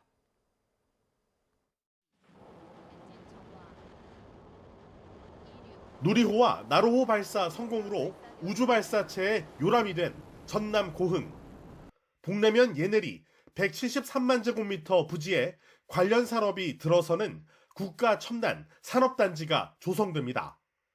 경북 울진 죽변면 후정리 158만 제곱미터에 조성되는 울진 산단은 원전에서 발생하는 열과 전력으로 청정수소를 생산하는 산업들이 모입니다. 정부는 지방권에서는 처음으로 고흥과 울진 산단의 예비 타당성 조사 면제를 추진합니다. 수소에너지와 우주산업 육성이 시급하고 기업 수요도 충분한 점을 고려했습니다. 고흥 산단엔 한화, 에어로스페이스 등 8개 기업이, 울진 산단에는 삼성 E&A와 효성중공업, GS건설 등이 입주합니다. 또 다른 12개 산단의 예타 기간도 7개월에서 절반으로 줄이기로 했습니다. 먼저 정부에서 했던 산업단지들이 아마 이런저런 이유들로 잘 진행이 안 되는 것이 들어있는 것 같습니다만은 예타도 면제를 받아서 지금 빠른 시간 내에 초신속으로 제가 초를 하나 더 붙이겠습니다. 이렇게 서두르는 이유는 인구 감소로 가속화 중인 지역 소멸을 막을 직효약이 산단이라는 판단에서입니다. 실제로 지난 10년간 인구가 늘어난 지방 도시는 산단 혹은 혁신도시가 개발됐다는 공통점이 있었습니다. 산단이 있는 도시는 구매력을 갖춘 인구가 늘어 세수도 증가하고 지방 부동산 경기도 지탱하는 효과가 있습니다. 다만 변수는 시간. 정부가 예타 기간을 단축하는 긴급 처방을 내놓은 이유입니다. 국토부는 신규 국가 산단을 지역별로 특화된 첨단 산업 거점으로 신속하게 조성해 지역 경제를 활성화한다는 계획입니다. YTN 이승윤입니다. 월드컵 2차 예선 태국 원정을 3대0 완승으로 장식한 축구대표팀이 귀국했습니다.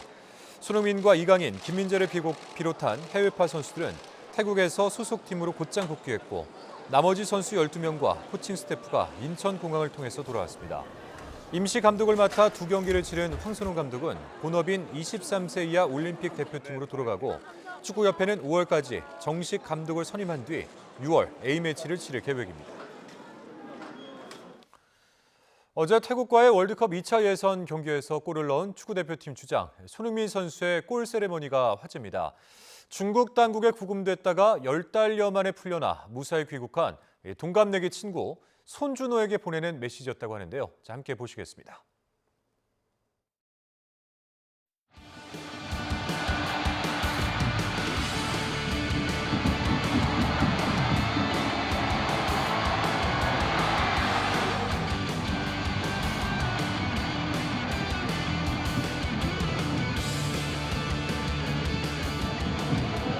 Welcome back, Juno!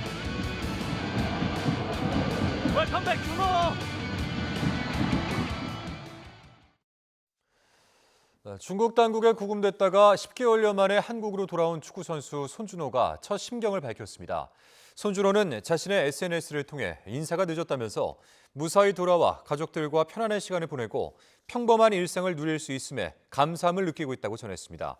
또 오랜 시간 잊지 않고 관심 가져주고 기다려주고 또 걱정해준 국민 여러분께 진심으로 감사드린다고 덧붙였습니다. 도하 세계수영선수권 금메달리스트 김우민이 자신의 주 종목인 자유형 400m에서 파리올림픽 출전권을 따냈습니다. 김우민은 파리올림픽 경영 국가대표 선발전 자유형 400m에서 3분 43초 69의 기록으로 우승을 차지했습니다. 앞서 자유형 1500m와 200m에서 올림픽 출전권을 따낸 김우민은 400m까지 올림픽 출전 개인 종목을 3개로 늘렸습니다. 또 단체전인 개형 800m도 출전이 사실상 확정됐고 개인 자유형 800m와 오픈워터 스위밍까지 출전 자격이 주어질 수 있어 파리올림픽에서 최대 6종목에 출전할 수 있게 됐습니다. 김우민 선수의 소감 들어보시겠습니다. 일단 제가 가장 애착이 가고 가장 열심히 준비했던 자유형 400m를 이렇게 A 기록을 넘으면서 통과해서 기쁘고요. 그리고 이렇게 파리올림픽을 생각하고 준비할 수 있다는 것 자체가 또 영광스럽고 또 하나의 열심히 해야겠다는 생각이 또 듭니다. 준비하는 기간 동안 진짜 이악 물고 준비해서 파리올림픽 때는 멋지게 한번 메달도 들어올려 보고 싶다는 생각이 많이 듭니다. 미국 동부 메릴랜드주 볼티모어 항구에서 발생한 교량 붕괴 사고로 실종된 6명이 모두 숨진 것으로 추정되는 가운데 미 해안 경비대는 현지에서 날이 밝는 대로 수색을 재개할 예정입니다.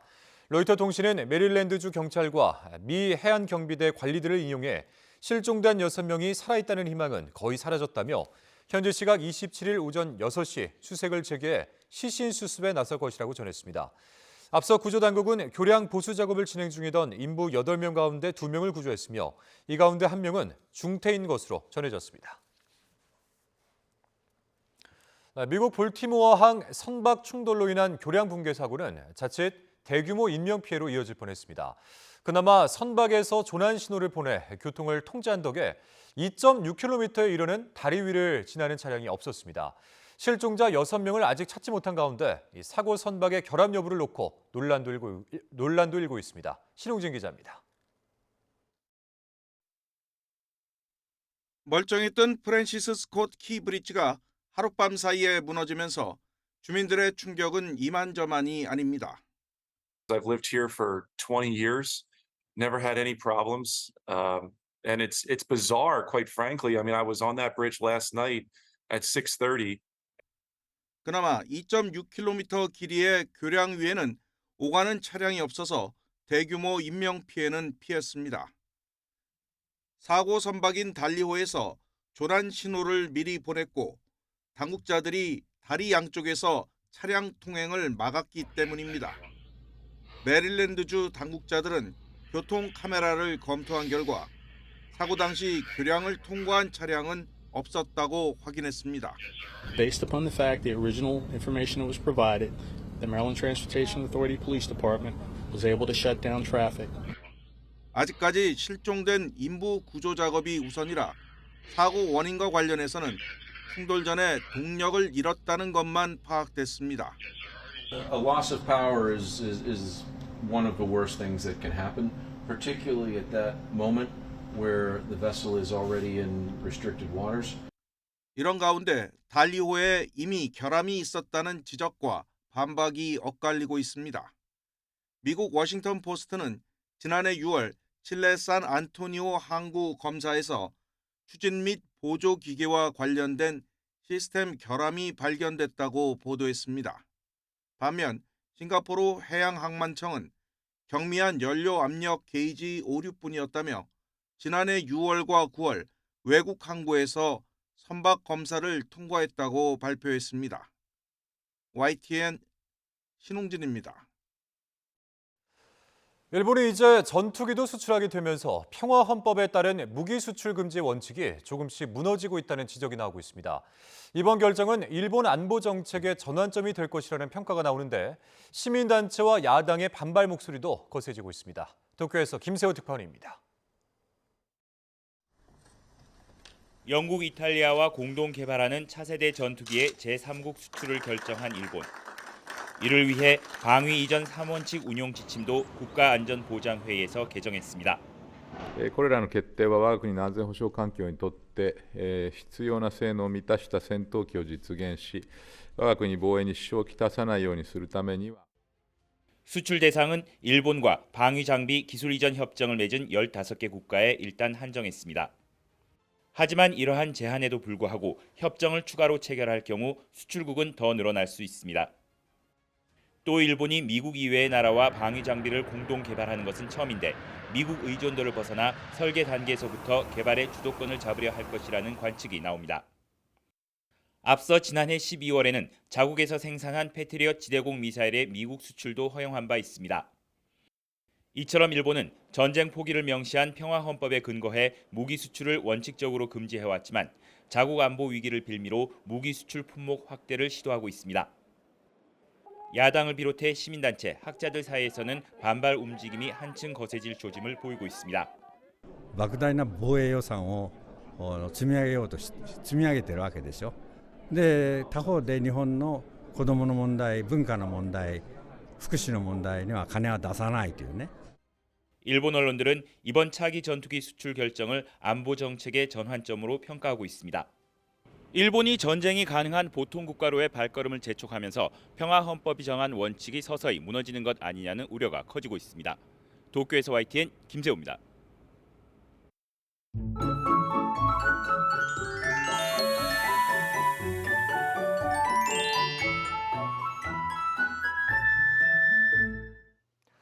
내일은 또다시 봄비가 내리겠습니다. 제주도에 이어 새벽에는 중북부와 전남 해안으로, 오전에는 대부분 지역으로 비가 확대되겠는데요. 봄비답게 대체로 비의 양이 많지 않겠습니다.